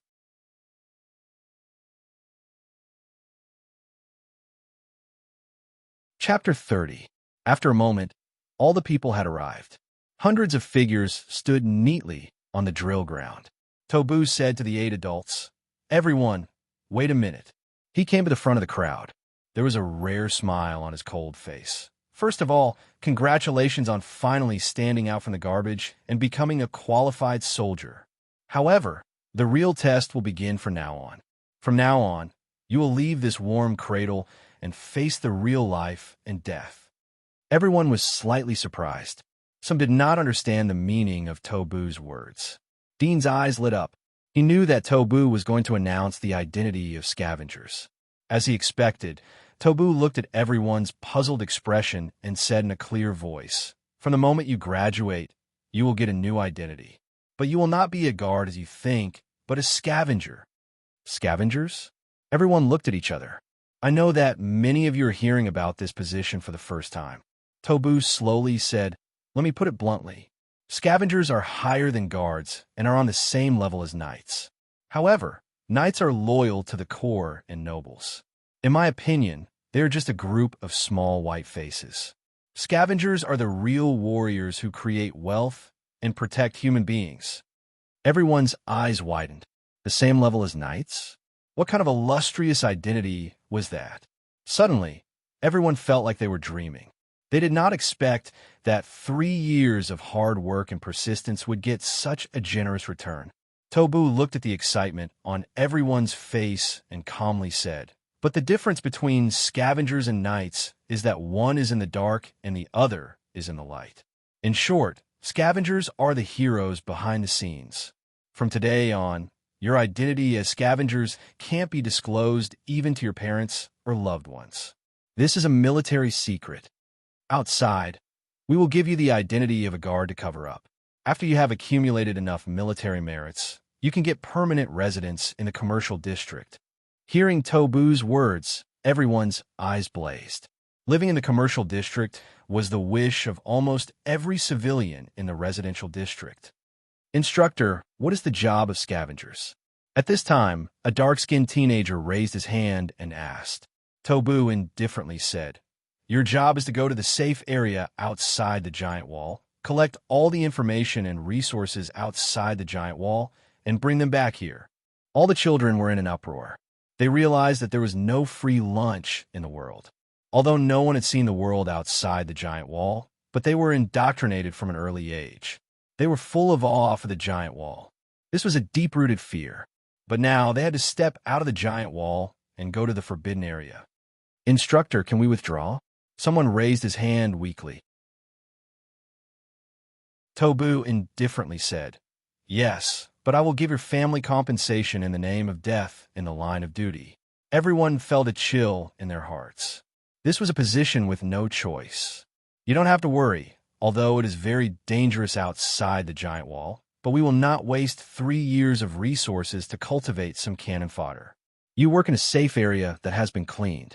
As long as you are careful, there will be no danger. The death rate of scavengers is not high. Tobu looked at the crowd and said, "Moreover, when you go outside the giant wall, you will get God's blessing." God's blessing? Everyone was stunned. Dean could not help but raise his eyebrows. Tobu pointed to the 8 figures next to him and said, "These 8 are representatives of the 7 consortiums of the commercial district and the military. You can choose to join any of them. From now on, you will work for the consortium or the military of your choice. You will collect resources from outside the giant wall. You can exchange them for huge wealth." I remember there was a scavenger who picked up a strange object outside the giant wall. He got 100,000 gold coins and became a rich man. Everyone's heart was fiercely shocked. 100,000 gold coins? This was a wealth that they could not even imagine. Dean's eyes flashed. He did not expect that scavengers could get a commission from the things they picked up. It seemed that it was a good career to get rich. However, the easier it was to get rich, the higher the risk. At this time, the 8 men and women came to the front of the crowd. A youth in black leather armor on the left smiled. "I represent the military. This is the contract reward we give. All the people who join our military will get the qualification to live in the commercial district after 10 years. We are the Sterling Consortium. We can provide the qualification to live in the commercial district as well as houses in the bustling area. Moreover, our commission is 10%. Another graceful woman smiled. The others also opened their mouths and introduced the treatment of their consortiums. Dean understood that Tobu was just a special training center. All the children selected from the residential district would be sent here for collective special training. The forces behind this special training center were the 7 consortiums and the military. Relying on the military alone, it was impossible to force students from the residential schools. After all, some of the schools were founded by nobles or under the banner of a consortium. What made him feel strange was that there was no intervention from the Holy Church. At this time, the other children had come in front of the representatives of the consortiums and the military to choose their future path. The conditions given by these consortiums were similar. Because of the competition, the benefits given were not much different. "Dean, let's choose the same consortium," Macon said. Dean nodded slightly. Sham asked, "Should we choose the military or the consortium? You should first look at the conditions given by them." Dean came in front of Tobu and said, "Instructor, can we not choose all the consortiums and the military?" Tobu looked down at him. He had a very deep impression of this child. Whether it was the tenacious endurance training when he first came, or the rapid progress later, as well as the last 3 years, the performance of this child made him look at him in a new light. Tobu smiled and said, "If you don't choose, then it is equivalent to quitting. You have good qualifications. I believe that you can mix in the scavengers. Seize the opportunity." He paused for a moment and said, "I can give you a personal suggestion. Melon Consortium has great potential." Dean was surprised. He didn't expect that Tobu would not recommend the military, but the consortium. Seeing Tobu turn away, he didn't catch up and ask. At this time, Sham, Mason, and Zach came back. Sham said, "I saw that the conditions are almost the same. The military has the best treatment, but the materials are picked up, and the commission is not high. Moreover, the conditions given by these consortiums vary from person to person. I saw Lorian join the Sterling Consortium. The other party actually gave 15% of the extraction fee and said that he would get a blessing from God once a month." At this time, a low roar sounded.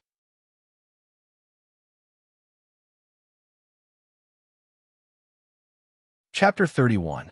It's Lorian. Macon was surprised. What is he doing?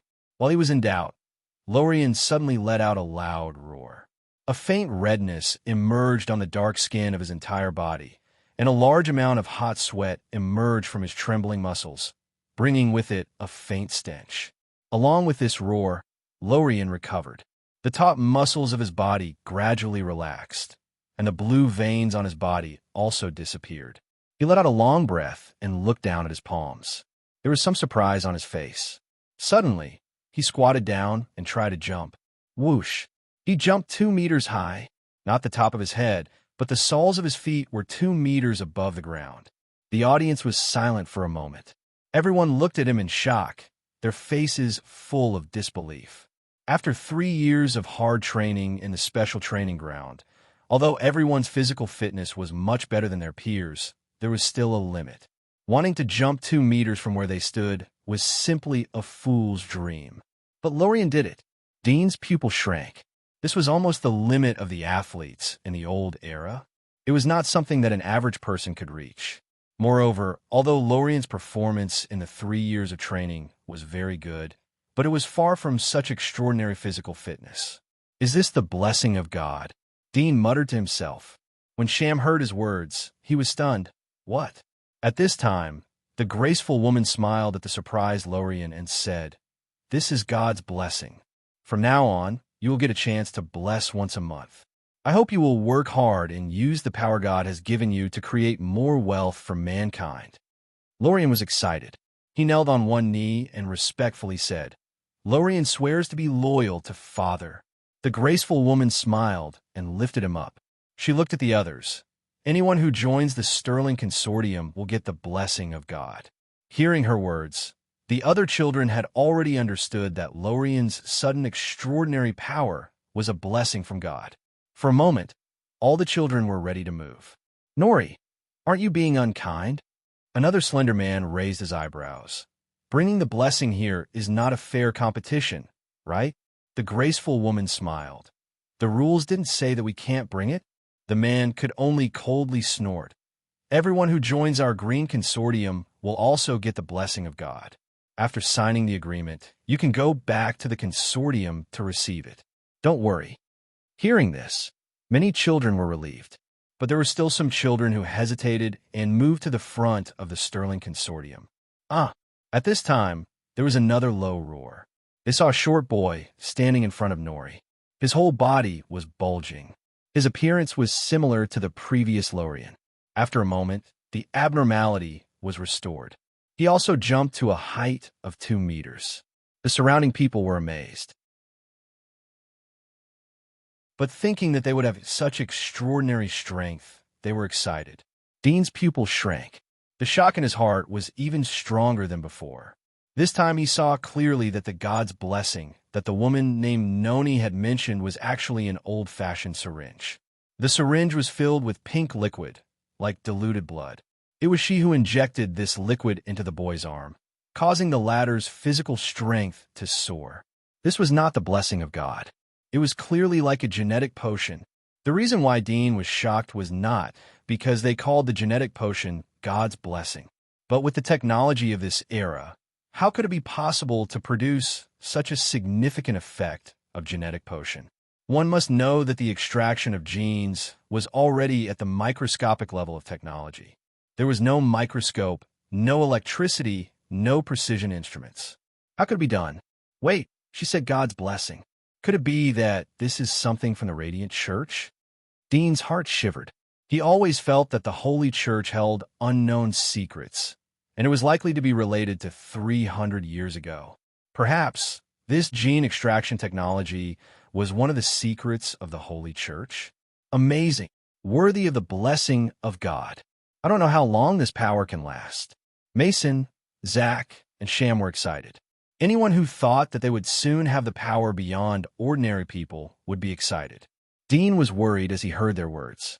He only hoped that the side effects of the genetic potion wouldn't be too big. He had seen Rosiard's Life School of Alchemy. He felt that this genetic potion should be regarded as a kind of life school of alchemy. Only, when the exact same thing appeared in the hands of the Radiant Church, it was lawful and just. Look, it's Bayway. She chose the Melon Consortium. At this time, Zach and Sham suddenly called out. They pointed to a girl in front of an elegant man. The girl was about 11 or 12 years old. Her skin was white, her figure was tall, and her chest was slightly bulging. Although it was still budding, but it was enough to catch the eyes of many boys. The most attractive thing was her appearance. She had delicate oval cheeks, extremely beautiful and gentle. Mason's face turned red. What are you screaming about? Zach laughed. Don't pretend to be shy. Don't you always like her? Macon stared at him and said, Lower your voice. Do you want me to strangle you? Gee, you haven't even started, and you're already paying more attention to your lover than your friend. Zach looked at him with contempt. Dean smiled. Bayway should be one of the most eye-catching girls in the special training. Mason secretly liked her. He didn't expect to choose the Melon Consortium. He thought of Tobu's words and said, Let's choose the Melon Consortium. Sham was shocked. Really? Dean is spoiling you. Zach shook his head. Mason's face was red as he looked at Dean with gratitude. Dean smiled and took the lead to line up to sign up. Soon it was their turn. Are you Dean? The elegant man seemed to recognize Dean. There was a trace of a kind smile on his face. I have seen your information. Your results are very good. You are first in endurance and comprehensive survival knowledge. You have also performed quite well in several exams, especially in the assessment a year ago. The second place found 4 items. That was very good, but you alone found 8 items. That's exactly double the number of second place. Dean smiled. I'm flattered. I didn't expect you to join our consortium. The elegant man smiled. Here, you're the seed cultivation object. I believe other consortiums are the same. This is the contract for you. He took out another contract from his bag. Mason, Zach, and Sham were full of curiosity as they stretched their necks to look at it. Dean looked at the contract. The general content was the same as above. There were several benefits that were much higher than above. First of all, he would get a blessing from God once a month. Secondly, he would be able to pick up materials. In addition to the monthly task limit, the extra materials would be appraised according to the value. 30% of the gold coins would be given as a reward. In addition, he would get a temporary residence permit in the commercial district.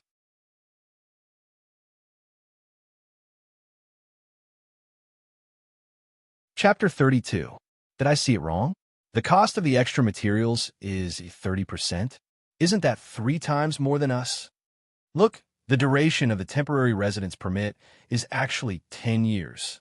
Wow. If I knew this, I wouldn't have eaten or slept for the past 3 years to study and exercise. Mason, Zach, and Sham cried out in envy. Their cries immediately attracted the attention of other children. They gathered around them. When they saw the welfare terms of the contract, they were envious and jealous. They secretly regretted that they didn't work hard enough in the past 3 years of special training.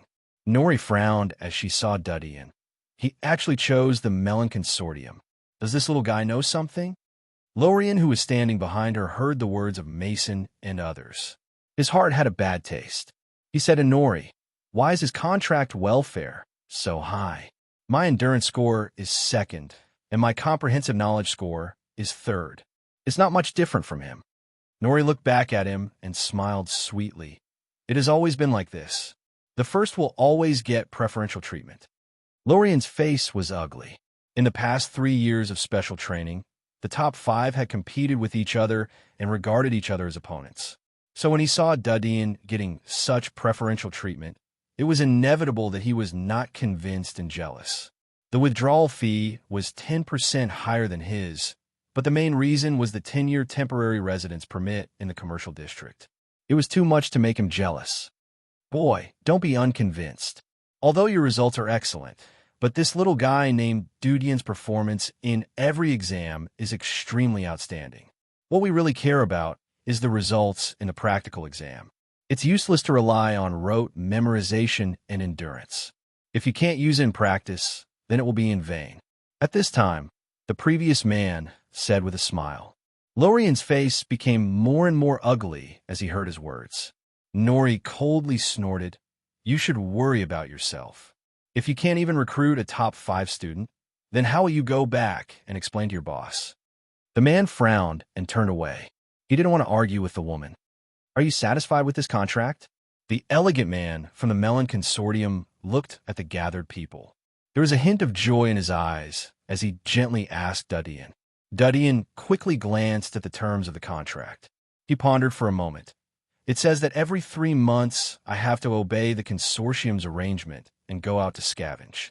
In addition, the rest of the time I have to stay in the consortium and receive special training. Can this be changed? The elegant man was surprised. He didn't expect Dudian to face such generous benefits. He didn't think that Dudian wouldn't immediately be tempted. Instead, he started to negotiate.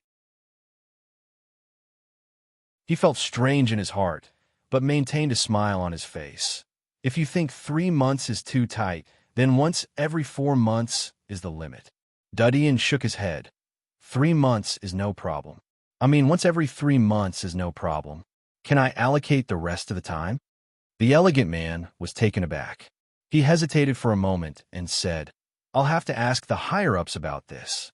Generally speaking, special training is compulsory, especially for someone like you who is the target of seed cultivation. Hey, little guy, even if the melon consortium doesn't give it to us, we can. At this time, another burly middle-aged man laughed. The elegant man's face slightly changed as he angrily said, Bolton, you are violating the rules. How come I don't think so? Another mature woman smiled and said, Our green consortium can also accept this young Mr. Dew's conditions. The elegant man's face changed. He clenched his teeth and said to Dudian, Well, I promise you. Dudian was relieved. He secretly thanked the two in his heart.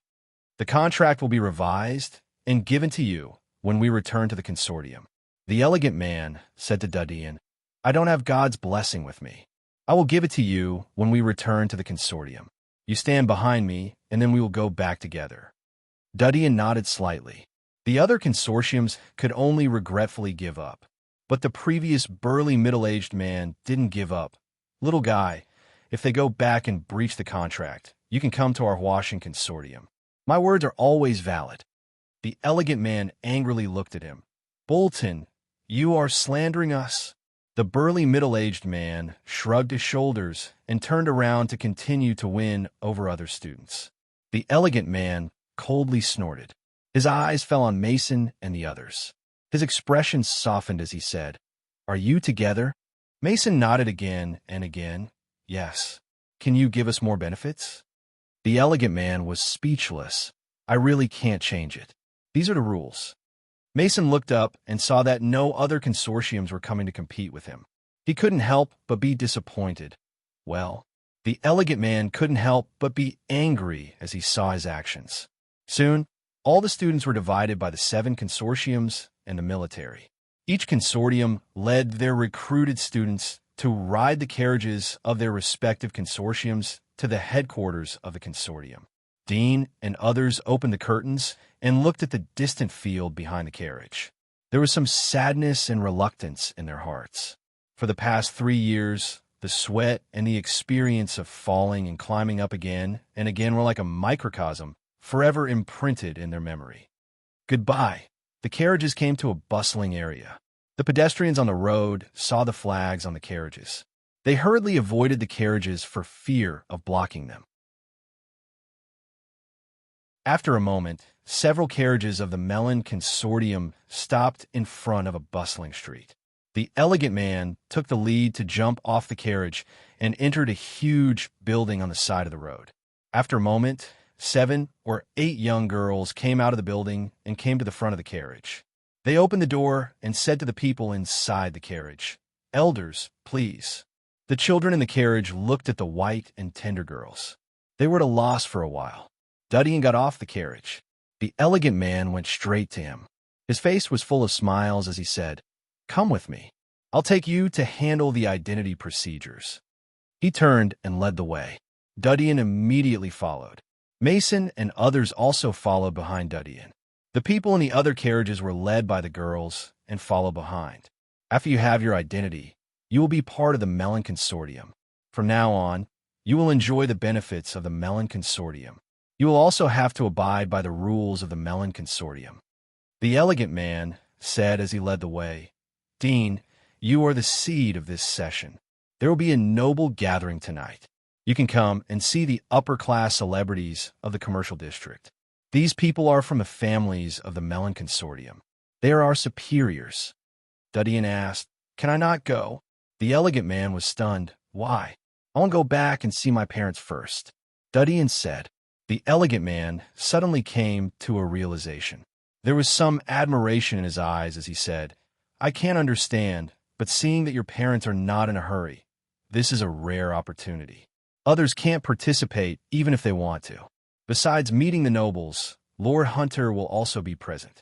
If you can gain the favor of Lord Hunter, I believe your future will be limitless. Hunter? Dudian was startled. He immediately thought of Fino and Zack 3 years ago. The matter of him being taken to the Hunter's castle should be confidential and not spread out. However, it seemed that although the identity of the Hunter was a secret, but it was only for ordinary people and guards. It was not a secret for the scavengers. Okay, Dudian agreed. Mason, Sham and Zack were envious. You kid, how come all the good things fall on your head? I'm so jealous. No, we must go back and let Dean treat us, Zack suggested. Agreed. Sham immediately seconded. Dudian rolled his eyes and ignored them.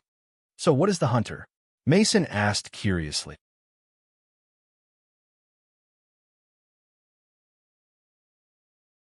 Chapter 33. Dean was taken to a luxurious office. There was an old man sitting inside. When the elegant man pushed the door open, a pretty young girl was sitting on the old man's lap. She was holding a burgundy glass filled with crimson wine. She was enjoying life. Peter, can't you learn how to knock? The old man patted the girl's buttocks, signaling her to leave. He then turned around and said with a straight face. The elegant man laughed. It's you who doesn't know how to lock the door every time. The old man glanced at him and noticed Dean following behind him. He raised his eyebrows. Is this the group of scavengers you selected? Why did you bring them here? Peter smiled. This is the seed talent of this group of students. His contract needs to be modified. Rest assured, everything is within the scope of permission. Oh, the old man looked at Dean with interest. Boy, you did a good job this time. You were able to win over the top scavengers. If you train well, our consortium may have one more hunter in the future. Peter smiled and said to Dean, You sit down first. The new contract will be sent soon.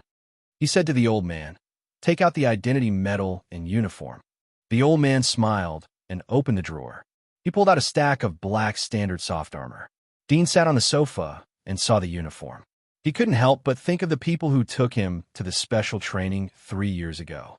They were wearing uniforms exactly the same as this. This is your scavenger medal and uniform. Peter handed the clothes and medal to Dean. There were 2 different medals. This is the guard medal. When you meet a civilian, you only need to show this medal. This will be your disguise in the future. If you meet a noble or a knight, you can show the scavenger medal. Dean looked at the 2 medals. The guard medal was silver and engraved with cross swords. The scavenger medal was black and engraved with the outline of the giant wall of Sylvia. It was similar to the pattern on the banknotes. You are the seed of our melon consortium. Peter sat down next to Dudian and said, After each scavenger hunt, the consortium will give you the Fountain of Light. This is an extremely expensive potion purchased from the Holy Church. It can purify the radiation in your body, so you don't have to worry about radiation problems. Once you accumulate enough points, the consortium will give you the opportunity to enter the hunter school. As long as you can persist, you could become a hunter. Dean's eyes flashed. He didn't expect that in addition to the innate light physique mentioned by the hunter named Fino, there was such a way to become a hunter. Sure enough, the opportunity is given to the prepared people.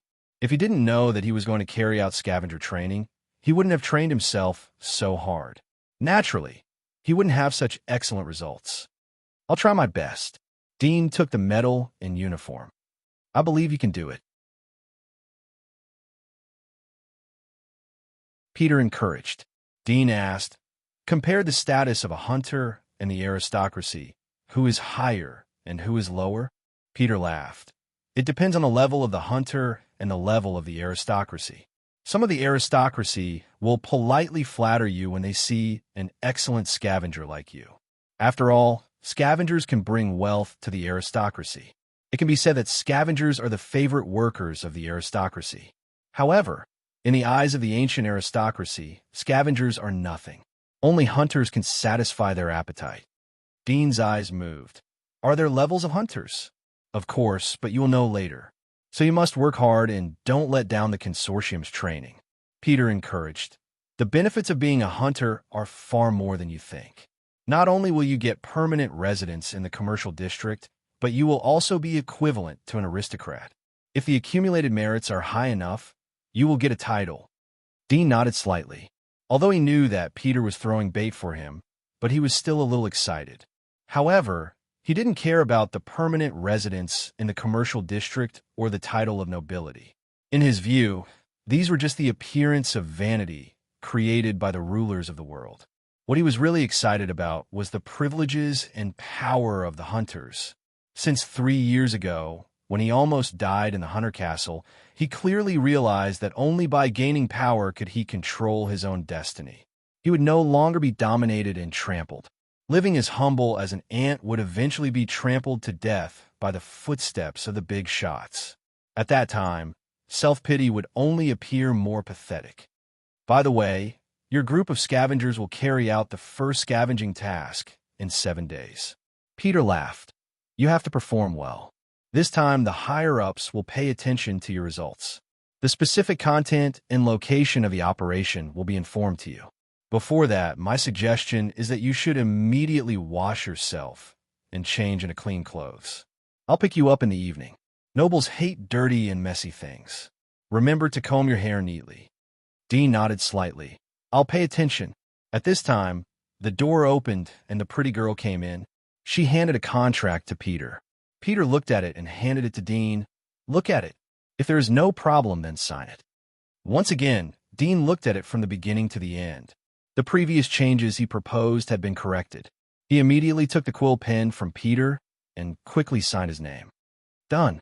Peter put away the consortium's contract and said to Dean, Keep the contract well. Oh yes, remember to wear your medal at night.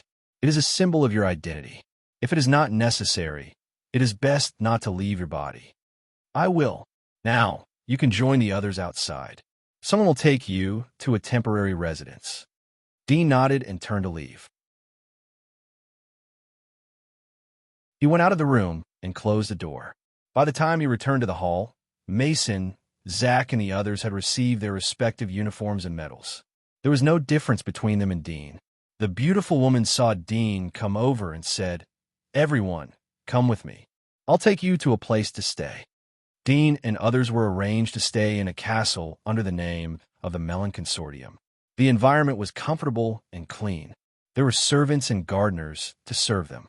However, they were only allowed to stay for 3 days. After 3 days, except for Dean, everyone else had to return to their residential area.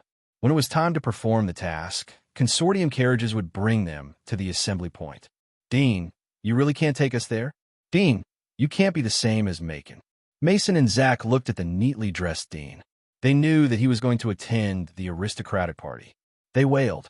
Dean tidied up his cuffs and looked at himself in the mirror. He felt satisfied and said to Mason, Help me get my boots. Mason howled. You are too much. Finished. He turned around and handed Dudien's black boots to him. Dean was neatly dressed. He saw the carriage outside the castle from the window. He immediately waved to Mason and the others. I'm going. He went downstairs and left the castle. He put the medal on his shoulder. Not bad. You look quite handsome after dressing up. Peter opened the curtain and said with a smile. Dean smiled and stepped into the carriage. It didn't take long for the carriage to reach a secluded place in the commercial district. There was a very huge castle. There were high walls outside the manor. There were a row of lanterns hanging on the walls. More than a dozen exquisite carriages were parked outside the manor. There were servants guarding the carriages. The banquet had begun when Dean and Peter arrived. Melodious music floated out of the manor. Peter smiled. It seems that we are a bit late. Go in and remember to be careful. Duddian nodded. Peter took Dean into the manor after showing his identity and invitation card. They went along the path to the banquet hall. There was a special servant who helped them open the door. Brilliant light came out of the hall, and faint music floated out. It was quiet and melodious. It's Master Haydn's Moonlight Beauty. Peter's eyes lit up as he rushed in. Dean was about to keep up when he saw a tall figure in front of him. He looked up and saw a middle-aged aristocrat wearing exquisite silk clothes and a jade ring on his finger.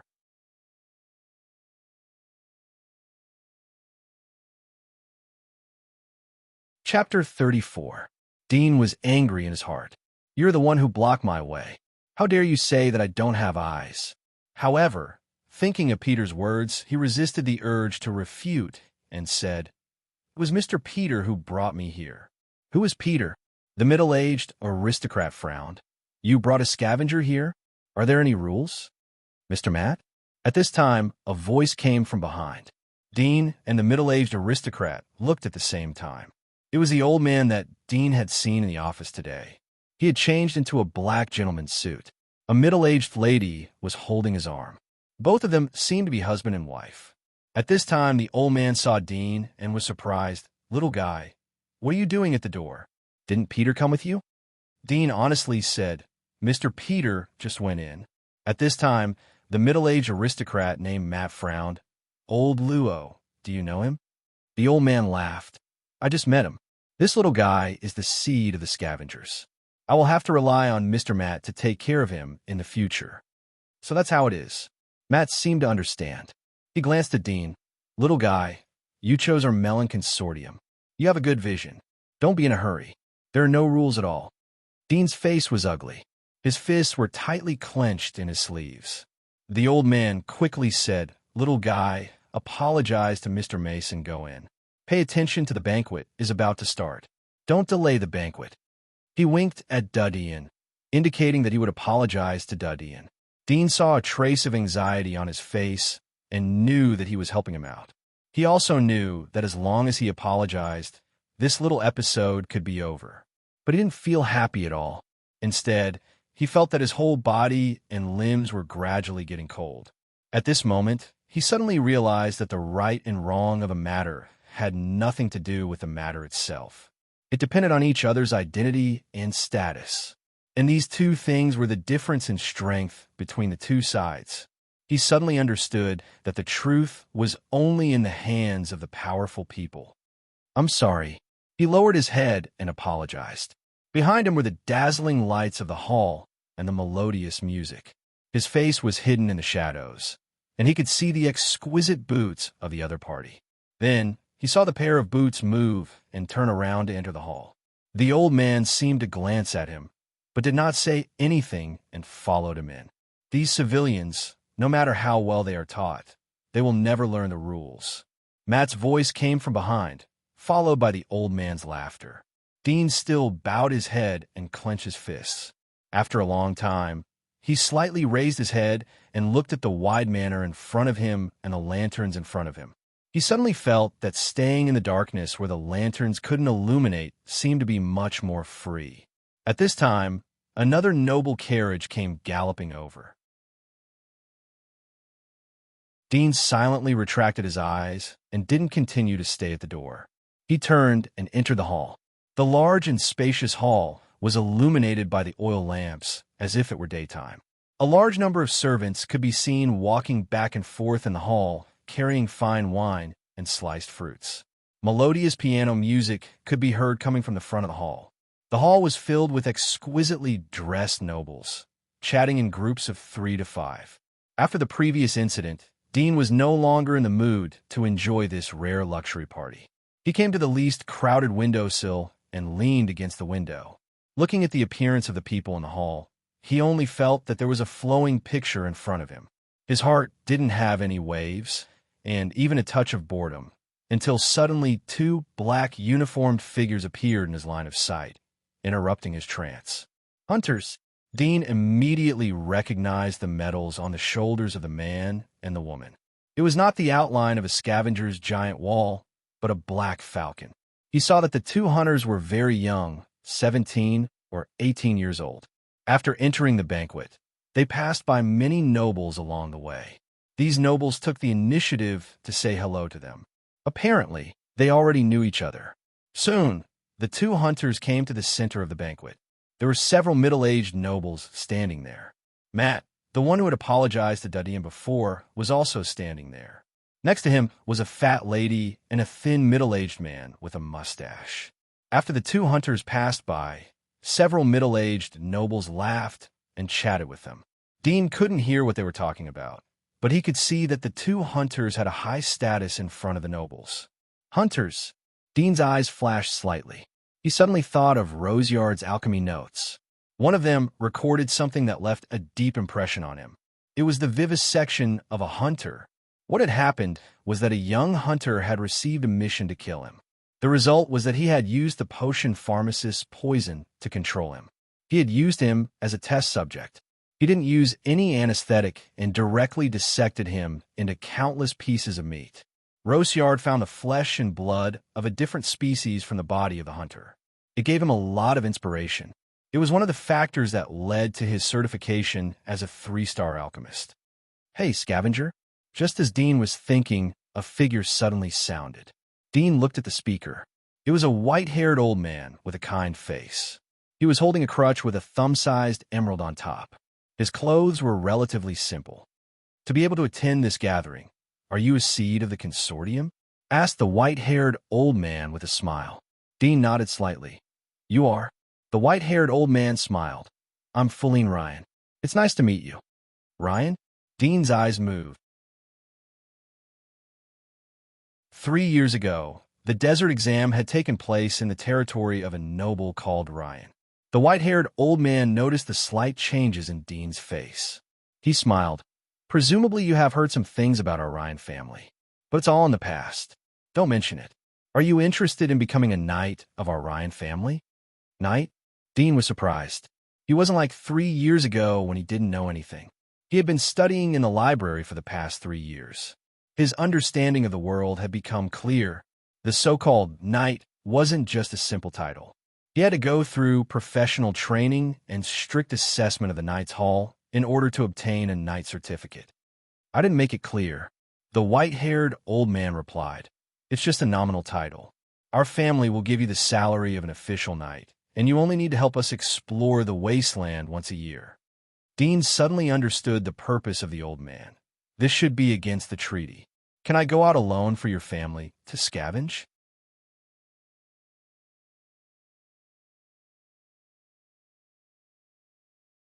Chapter 35. Dudian was excited. The monthly salary of a knight wasn't low. It was estimated that it was more than the monthly salary of Jura couple. The most important thing was that he could join the Ryan family as a knight. Most of the civilians would look up to him because of this identity. However, he didn't immediately agree. He knew that the higher the reward was, the more dangerous it would be for him to scavenge outside the giant wall. Although he had heard from Fino that they would only scavenge in the safe areas, but it was difficult to guarantee that there wouldn't be other dangers. Otherwise, there wouldn't be such a high reward. "I'll think about it." Dudian pondered. Old Feline smiled. "You are welcome to join us at any time. In addition, you haven't found a place to live yet. If you don't mind, there are several vacant houses in Ryan's house." Dudian declined. "Thank you for your kindness. I'll go back to my home to visit my parents. I won't live in the commercial district for the time being." "Well, if you need anything in the future, don't hesitate to come to me." "I will." After the conversation, old Feline left and went to the center of the banquet to talk with other aristocrats. Shortly after old Feline left, several aristocrats came to Dudian to discuss with him. However, the conditions they proposed were not much different from old Feline's. Dudian declined them one by one. At this time, the melodious music suddenly stopped. A loud clap was heard. All the aristocrats who were chatting or eating in the hall looked towards the source of the clap. The person who clapped was a middle-aged aristocrat who was about 40 years old. He was tall and had a full belly. He saw that everyone's eyes were focused on him. His face showed a gentleman's modest smile. "Welcome to the 8th party of the Melon Consortium. I hope you'll have a good time. In addition, today is the birthday of my daughter Caramel. I hope that everyone can give her a blessing." "Thank you." As he spoke, a girl in a dark red dress slowly walked out from behind a high platform in the middle of the hall that led to the second floor. She was about 12 or 13 years old, with delicate cheeks and simple yet elegant clothing. She stood there gracefully, bowed slightly, and said, greetings, uncles and aunties. The nobles present immediately burst into applause. Dean's heart was moved. He had inquired about the Melon Consortium after returning to the accommodation. The Melon Consortium was composed of more than a dozen aristocratic families of different sizes. Only two of them had the right to speak. They were the Mel family and the Bourong family. This girl was obviously a member of the Mel family. He had heard of this family's name when he was in the Mysian orphanage. Moreover, the Knight of Light who had judged the alchemists in the desert 3 years ago was called Melk. Obviously, he was also a member of Mel family. It could be seen that the influence of Mel family was extensive. This is a small gift that our Prin family prepared for Miss Saya. At this moment, a young man among the nobles spoke, holding an exquisite red gift box in his hand. He gently opened it, revealing a pair of snow-white silk gloves with extremely exquisite workmanship. Sarah Mel's eyes lit up. This is Master Sidney's craftsmanship. Thank you. I like it very much. The young man smiled and handed the gift box to the servant who came to receive the gift. At this time, the other nobles presented their gifts one after another, along with congratulatory words. Miss Saya, a young man in a brown gentleman's suit, laughed. I have heard that you like poetry. I specially asked Master Tiza to write a poem for you. I hope you will like it. Poem? Sarah Mel's eyes lit up. She was somewhat happy. The young man smiled faintly and took up a stance. He sang softly, Your tears are on the stone. Your hesitant eyes are filled with that dusk. Who is it that revealed the sorrow in your heart? After a moment, he finished reciting the poem. This poem is called Maiden's Sorrow. I will give it to Miss Saya. The audience suddenly applauded. Some nobles loudly cheered on the spot. There was a happy smile on Sarah Mel's face. It is indeed a poem by Master Tiza. I like it very much. I am very touched. Thank you. Dean was listening to the cheers from the window. He felt helpless in his heart. He didn't bring anything with him. He hoped that those people wouldn't notice him so as to avoid unnecessary trouble. If it doesn't work, then I will take out the poem that sister used to read. Dean secretly thought. Suddenly, he caught a glimpse of the manor outside the windowsill. There was a figure running past. His heart moved, and he scolded himself for being stupid. If there was nothing to give, wouldn't he sneak away first? He looked at the nobles. At the moment, their attention was focused on Sarah Mel. This was a rare opportunity. He immediately opened the window and looked outside. It was about 2 meters high. He didn't hesitate to jump out like a flexible cat. He lightly landed on the ground and pulled down the window. He quickly left along the path outside. In order to avoid meeting the servants, Dean went to a more remote place. There were no lights here. At the moment, there was only the moonlight shining on the stone path. There were neatly trimmed ornamental trees around. It didn't take long for him to see a small pavilion. He wanted to sit there and wait for the banquet to end. It wouldn't be too late to go back. Anyway, he was just a small character, so he wouldn't attract too much attention. Rustle. Suddenly, there was the sound of leaves being shaken. Dean's face slightly changed as he shouted, Who is it? The surroundings were quiet, but Dean knew that it was not the sound of the wind blowing. After all, after 3 years of scavenger training, if he couldn't distinguish between objects and the sound of the wind touching the leaves, then he would have been eliminated in the practical exam. Come out. I know you are here, Dean said in a cold voice. It didn't take long for a slender figure to come out from behind a tree that was pruned like a ball. Dean looked at it with the moonlight and was stunned. It turned out to be a girl about the same age as him. Looking at the clothes, it seemed that it was the same figure he had seen before. Dean was relieved. Come out. I don't mean any harm. Everyone is hiding from the limelight. I won't tell anyone. You better not tell anyone either. Otherwise, it won't be good for everyone. The girl was wearing a white floral dress. She was a little nervous, but when she heard Dean's words, she was surprised. Hiding from the limelight? Are you not sent by my father to call me back? Dean knew that she had misunderstood. He shrugged. Of course not. I don't know you. The girl looked at him and seemed to understand that she was thinking too much. She was relieved and patted her chest. You scared me. You said you were hiding from the limelight. What limelight are you hiding from? Do you have enemies? Dean snapped. What enemies can I have? We didn't bring any gifts, so we came out to hide from the limelight. Ah, the girl seemed to suspect that she had heard wrong. She suddenly thought of something and laughed. Yes, which family are you from? Don't you know that today is Miss Mel's birthday? You don't know either?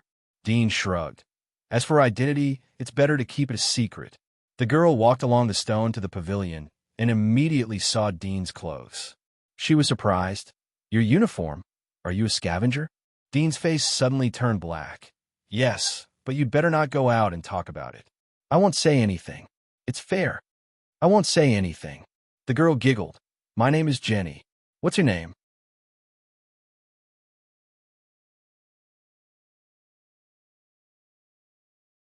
Chapter 36. What kind of world is outside the giant wall? The girl curiously looked at Dean. Is there the boundless sea and the endless forest that the bards talked about? Dean turned back to the pavilion and found a chair to sit down. He shrugged his shoulders. I have just been appointed as a scavenger. I haven't been outside the giant wall, but there is definitely the sea and the forest. How do you know? Jenny followed him to the pavilion and sat on the chair opposite the white lacquer round table. She wondered, didn't you say that you haven't been outside the giant wall? Hearing her words, Dean's heart suddenly thought of the earth, the blue sea, and the forest that he had seen. There were many beautiful scenery. All of this was gone after the global nuclear explosion. He felt sad and murmured, I have seen it. Of course I know. You have seen it? Jenny was surprised. Where did you see it? Dean came back to his senses. He knew that he had spilled the beans. I saw in the bard's poems, but I believe that they certainly exist. Otherwise, how could the bards know about it? It can't be fantasy, right? Do you think so too? Jenny was surprised. I think so, but my father always said that those are fabricated by the bards. It doesn't exist in reality. Even if it exists, it will never be outside the giant wall. He also said that it is very dangerous outside the giant wall. Is that so? Dean thought that her father was afraid that she would be too curious and would secretly run to the giant wall to peep at the scene outside. He said, danger does exist. Is it really dangerous? Jenny's eyes showed a bit of disappointment. Dean saw her sad eyes. He suddenly felt that he had personally extinguished a good hope. He couldn't bear to say, however, although there is danger, it doesn't mean that there is no sea and forest. I believe that one day the danger outside the giant wall will disappear. We'll be able to go out and see the mountains and the sea. We can go wherever we want. Jenny's face suddenly glowed. Really? Really? Dean said in a serious tone. Jenny's face showed a happy smile. I think so too. I have told my father before, but he always dispelled such ideas. He said that the outside of the giant wall is an ominous place. Except for special personnel like you, other people are forbidden to enter. Dean smiled and didn't say anything. I really want to go outside the giant wall. Jenny's face was full of longing. Suddenly, she thought of something. She looked at Dean and said, since it is so dangerous outside the giant wall, why do you want to be a scavenger and go outside the giant wall? Dean thought that he would have to ask the nobles about this. However, seeing that she was still young and obviously not involved in these aristocratic politics, he said, there is no why. Perhaps like you, I want to go outside the giant wall. Jenny looked at him with a hint of admiration on her face. You're really amazing. We're obviously the same age, but you're much braver than me. Dean smiled, because I am a boy. Hearing this, Jenny couldn't help but blush. She secretly looked at Dean and saw that he didn't notice her shy appearance. Her heart was slightly relieved, but her heartbeat was slightly faster. She thought, how can I be alone with a boy in the garden? If my father knew about it, he would teach me a lesson. Thinking of this, she was ready to get up and say goodbye to Dean. Dean saw that she didn't speak for a long time. He thought he said something wrong. Don't get me wrong. I don't mean to discriminate against women. There are many girls among us scavengers. However, I think you should listen to your father. It is really dangerous outside the giant wall. Sooner or later, you will be able to see the outside world. I believe that day won't be too late. With the faint moonlight, Jenny looked at the boy's serious and confident face. She couldn't help but be startled. She subconsciously said, "Really? Yes." Dean nodded affirmatively. Jenny heard his determined words and seemed to be infected. She said, "I believe in you." Dean smiled and said, "I also believe in myself." Jenny laughed. She was ready to get up and leave. After laughing, she said, "You know, my dream is to become a magistrate. Although the magistrate can't go outside the giant wall, but at least I can judge all the bad people inside the giant wall. I believe that when there are no bad people in the world, we can work together and soon we can sweep away the dangers outside the giant wall." Dean smiled and said, "Did you study the law?" "Of course." Jenny grinned, revealing a proud expression. Dudian laughed. "I have also studied the law." Jenny was surprised. "You also studied the law?" "Self-taught," Dudian added. "Do you want to be a magistrate?" "Well, the goal is as great as you." "Great?" "Ha ha. Yes, our goals are great." "How old are you this year?" "Just reached 11. I'm almost 12. As the night deepened, in the garden, in the pavilion, the two became more and more engrossed in their conversation. They didn't even realize that time was flying. It was as if they had endless things to talk about, from their hobbies to their age, to their views on things. They had something in common, as if they had found a confidant. One has no ears, the other has no tail, huh? Jenny covered her stomach and laughed. She completely forgot to pay attention to her aristocratic image. What kind of strange song is this? Such a strange tune. It's so interesting, ha! Dean spread out his hands. It's a children's song. Jenny burst into laughter again. How could there be such a weird children's song? It would scare the children. However, there seemed to be no other explanation for the strange lyrics and simple tone other than a children's song. Dean was about to say a few more children's songs when he felt a mosquito bite on his wrist. He killed it with his backhand. He could not help but look back at the direction of the banquet hall. Jenny saw his action and reacted. She quickly got up and said to Dean, "I have to go back. Father will be very angry if he can't find me." Dean was also ready to go back. "You go first. I'll go back later so that we won't be seen." Hearing this, Jenny couldn't help blushing. She turned around and ran out of the pavilion. Suddenly, she thought of something and turned back. "You just said that you've heard a lot of good poems. I also like poems. Can you give me one?" Dudian was surprised. There was no shelter from the pavilion. The moonlight fell on the girl's cheeks. She was as beautiful as a fairy. His heart jumped and subconsciously said, "No problem." He immediately regretted it. He had heard Tang poetry. It was the classical poetry of the East. It was completely different from the poetry of this world. Suddenly, he thought of the modern poem that his sister often read. He could only bite the bullet and softly read. "How to let you meet may my most beautiful moment. For this I have been in front of God for 500 years, begged him to let us have an earthly relationship. Then God turned me into a tree growing on the side of the road that you must pass." Dean remembered that the poem was called A Flowering Tree. The word Buddha was changed to God. After all, the belief of the world was the Holy Church and the Father. There was no Buddhism.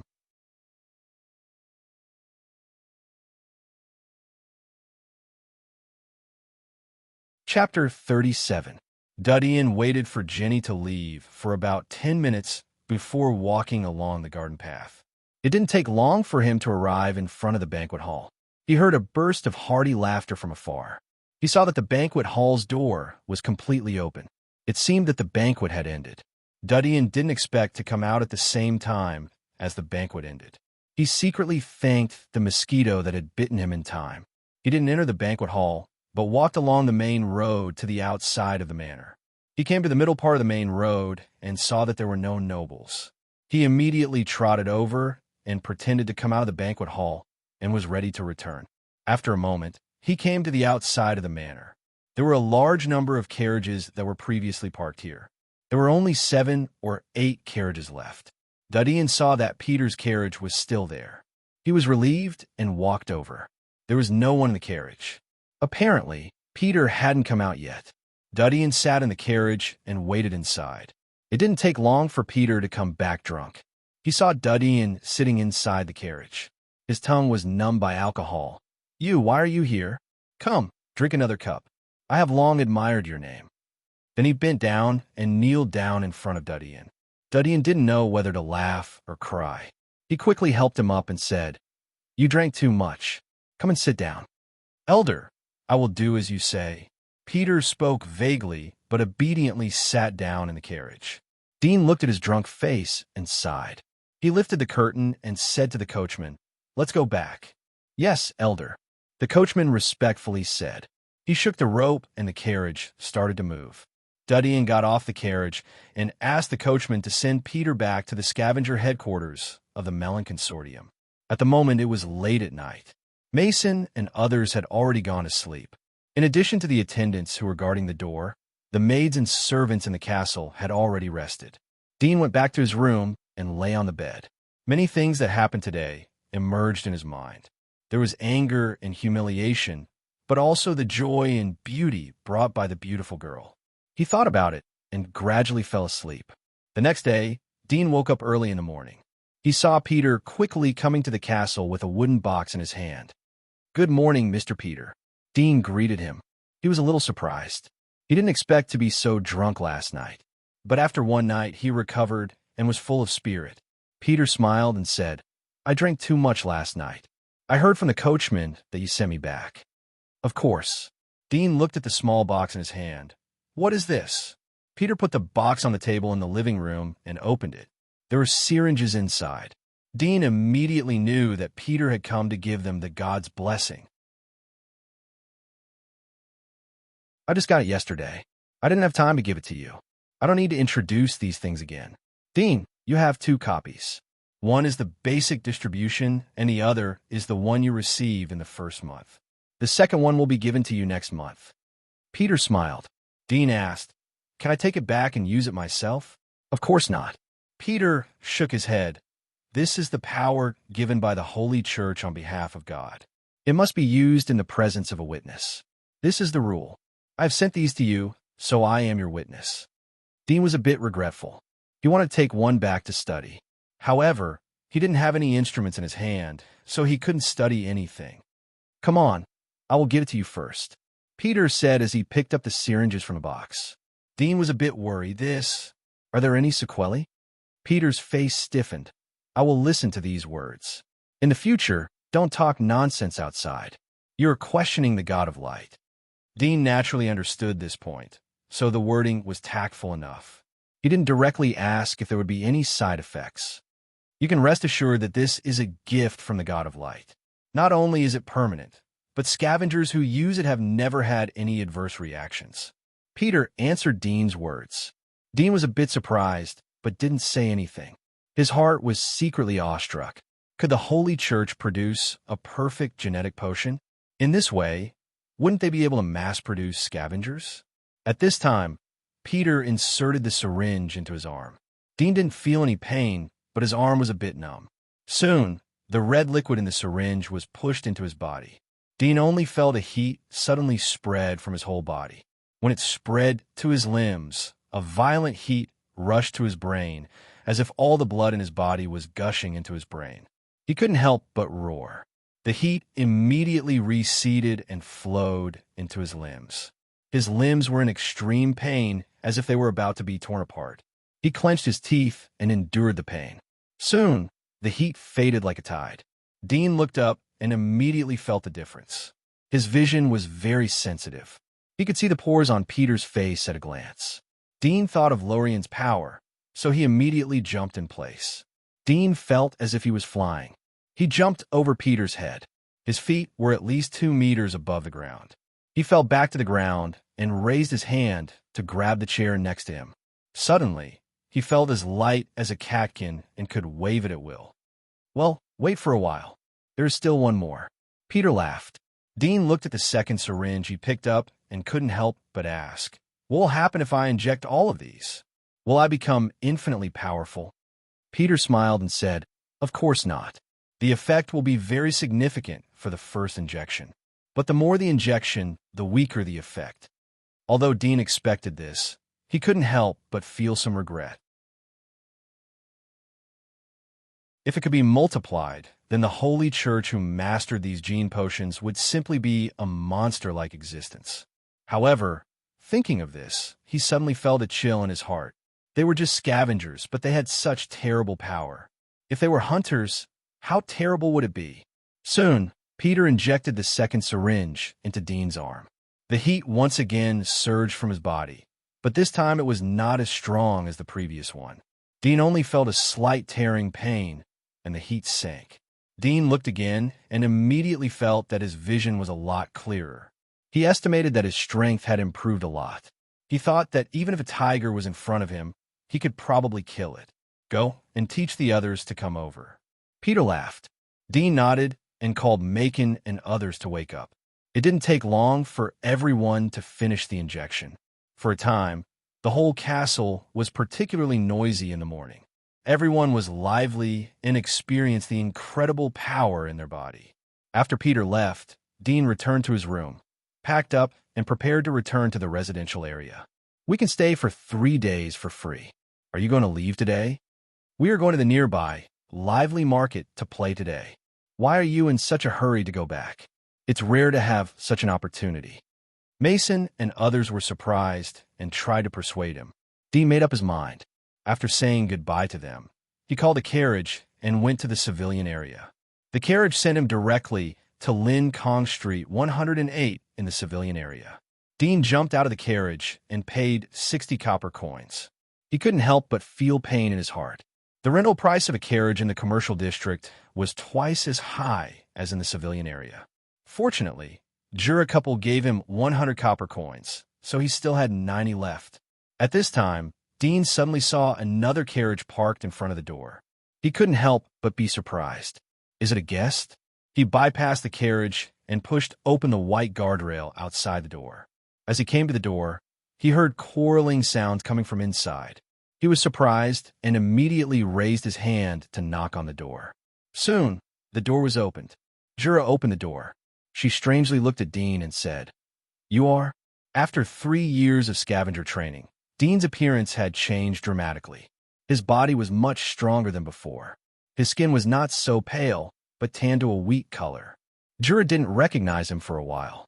"Andy, it's me," Dean said. Jura couldn't help but widen her eyes when she heard his voice. She couldn't believe it. "Are you Dean?" Dean chuckled. "The training is over. I'm back." Jura's eyes suddenly turned red. She held Dean in her arms and said, "You're back. You're finally back. Your uncle and I were worried every day. We were afraid that you would have an accident there." Fortunately, she immediately pushed Dean away. She looked up and down at him. She was relieved to see that his hands and feet were intact. Dean saw her exaggeration. He smiled and said, "I wanted to bring you some specialties from the commercial district, but I didn't have any money, so I didn't buy it." "Silly boy, you're back. Why did you bring specialties?" Jura smiled and stroked Dean's hair. "I haven't seen you for 3 years. You've grown so tall. Where did you— Johnny, don't go too far." At this time, an angry voice came from the living room. Dean immediately recognized that it was Gray's voice.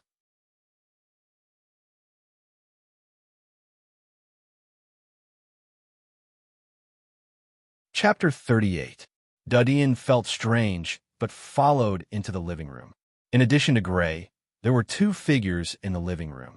One was a fat middle-aged man with a full belly. There were 3 or 4 gold rings on his fingers. The other was a thin man wearing a black gentleman's suit. His hair was neatly combed. He looked like an aristocrat. "Gray, pay attention to your attitude." Duddian heard the thin man's voice as he came in. Gray clenched his fists and looked at him angrily. "We bought this house, and the tax has been written clearly in the contract. You want to raise the property tax? That's not legal at all." The fat middle-aged man chuckled and said, "Illegal? You're just a small tailor. What do you know about the law? The entire Lin Kong Street is my territory. In my territory, my words are the law. Even if you go to the magistrate, you are welcome to go there at any time." Gray gritted his teeth. "You are robbing. Well, you are slandering, and attacking me. I can sue you," the thin man said in a cold voice. At this time, Jura looked at Gray's red face. She quickly held his hand and said to obese middle-aged man, "Give us some time to discuss this matter. We really can't afford such a high tax." Fat middle-aged man indifferently said, "You are very sensible, but I've already given you a few days. Today is the last day. I will come again in the evening. I hope you can give me a satisfactory answer." With that said, he stood up, adjusted his collar, slightly raised his head, and walked in front of Gray. "Wait a minute." At this time, a figure blocked in front of him. It was Dudian. "Huh?" Fatty bowed his head and looked at Dudian, whose head only reached his chin. He frowned. "Little guy, who are you?" At this time, Gray also noticed Dudian. He was stunned as he saw Dudian's complete change in appearance. "Dean? You're back?" Dean nodded slightly, then looked up at the obese middle-aged man. "I think it's very hard for you to go back and forth with your figure. It's better to talk about it. Moreover, we don't like to be disturbed by others." The obese middle-aged man was stunned for a moment before he smiled and said, "Little guy, you are quite sensible. I heard that Gray has an adopted child. Is it you?" Dudian didn't answer him, but continued. "First of all, according to the land law, Chapter 3, Article 6, anyone who buys land and real estate must pay the property tax and rent. It can be seen that aunt and uncle have paid the fees when they bought the house. Otherwise, they wouldn't get the property certificate. So the problem comes. In Chapter 4, Section 7 of the law, all the ownership rights and taxes of a house belong to the owner of the house. Only the lord of the house has the right to reclaim it." Dean looked at him. "Did you say that the entire Lin Kong Street is your territory? Can I see the proof of your territory?" "Even if you want to collect taxes, you'll need to go to the magistrate's court and show your lord's certificate under the witness of the magistrate. Only then will you be able to obtain the tax contract, right?" The obese middle-aged man could not help but be stunned. The thin man who followed him was startled for a moment. His face turned gloomy. "Little guy, what nonsense are you talking about? Do you think you can see the proof of the Lord?" Dean looked up at him and calmly said, "If you can't come up with the proof of the Lord, then please leave and don't disturb me again. Otherwise, I will arrest you as a sinner who has disturbed the residents." Hearing this, the people present were surprised. The thin man responded and laughed. "Arrest me? Little guy, I think you are too young to understand. If you continue to talk nonsense, I will directly send you to the guards." "I don't need you to send me." Dean took out the medal of the guards and indifferently said, "Based on what you just said, I can sue you for slandering the guards and arrest you. As for the crime, according to the 7th article of the law, maliciously slandering the nobles will be sentenced to 3 years in prison. Slandering the guards will be sentenced to 2 years in prison. If you attack the guards, you will be sentenced to death. Which one do you want?" Dean looked up at the two of them. The obese middle-aged man and the thin man looked at the medal of the guards. Their eyes widened and their faces were full of disbelief. They were speechless. Jura and her husband were stunned to see the familiar medal. Soon they remembered the purpose of Dean's 3 years of training. They looked at each other and saw the excitement and surprise in each other's eyes. They did not expect that Dean would succeed. Are you a guard?" The obese middle-aged man still couldn't believe it. It was the first time he had seen such a small guard. Dean indifferently said, "Are you questioning me?" The obese middle-aged man quickly shook his head. Although it was inconceivable, but he still recognized the medal. Moreover, pretending to be a guard was a big crime. It was not as simple as being beheaded. "It is the first time I have seen such a young and promising guard." The obese middle-aged man dryly laughed. Dean indifferently said, "This only shows that you are not a real lord. There are many guards like me. Before reaching the age of 16, we will join the aristocratic guard establishment to gain experience. After reaching the age of 16, we will be transferred to guard the boundary wall and the giant wall." The boundary wall referred to the high wall in the middle of each area. In the aristocracy, it was called the Wall of the Rich and the Poor. The fat middle-aged man looked a bit embarrassed as he said, I really am the lord of this place. My grandfather was once a great knight and was given this territory, but, speaking up to here, He felt a bit resentful and didn't continue. It's just that this territory was given to your Grandpa Knight by a noble, and he's no longer around, so the territory lost its legitimacy and was taken back. Of course, maybe that noble forgot to take it back, so you guys continue to call yourselves lords. Dean indifferently said, but it is illegal. I think if you disappear immediately, I can consider not to pursue it. The obese middle-aged man and the thin man looked at each other. They immediately bent down and said, "Then we will leave first." Then they moved away from Dean's side. Not long after, the carriage outside the door roared and left under the pain of the whip. Dean looked up at Jura and her husband. He hadn't seen them for 3 years. There were a few wrinkles on the corners of their eyes. They should be in their 30s. In this world, the concept of 30 years old was similar to the concept of 50 years old in the old era. Jura and her husband recovered and looked at Dean in amazement. They didn't expect that the trouble that had previously troubled them would be solved in just a few words from Dean. Gray was overjoyed. "You graduated smoothly? You're indeed my son. Ha. I didn't expect that my son would become a guard. Tomorrow, I'll go to the factory and tell my fellow workers about it. I'll make them jealous." Jura glanced at him and smiled as she stroked Dean's hair. "You have been tanned so much. You must have suffered a lot in the past 3 years." Dean smiled. "It's nothing, but I can't stay for long. I have to perform a task in a few days. I can't accompany you." Jura was stunned. "Perform a task? What task? Is it dangerous?" "It's not dangerous. Don't worry. That's good." Gray laughed. "What danger can there be as a guard? It's nothing more than accompanying the aristocracy to stroll around. Now that we have the protection of the Holy Church, those evil devils won't dare to show up." Jura snapped. "Just in case." Gray smiled and shook his head. He didn't say anything. That night, Jura prepared a very sumptuous dinner for Dean to celebrate his return and becoming a guard. After dinner, Dean said to both of them, "Auntie, I want to borrow some money. It's a bit much this time." Jura laughed. "Why do you want to borrow money? How much do you want?" You're tuning in to the Warrior Lore YouTube channel. Don't forget to subscribe and join us on this journey to catch the most captivating stories.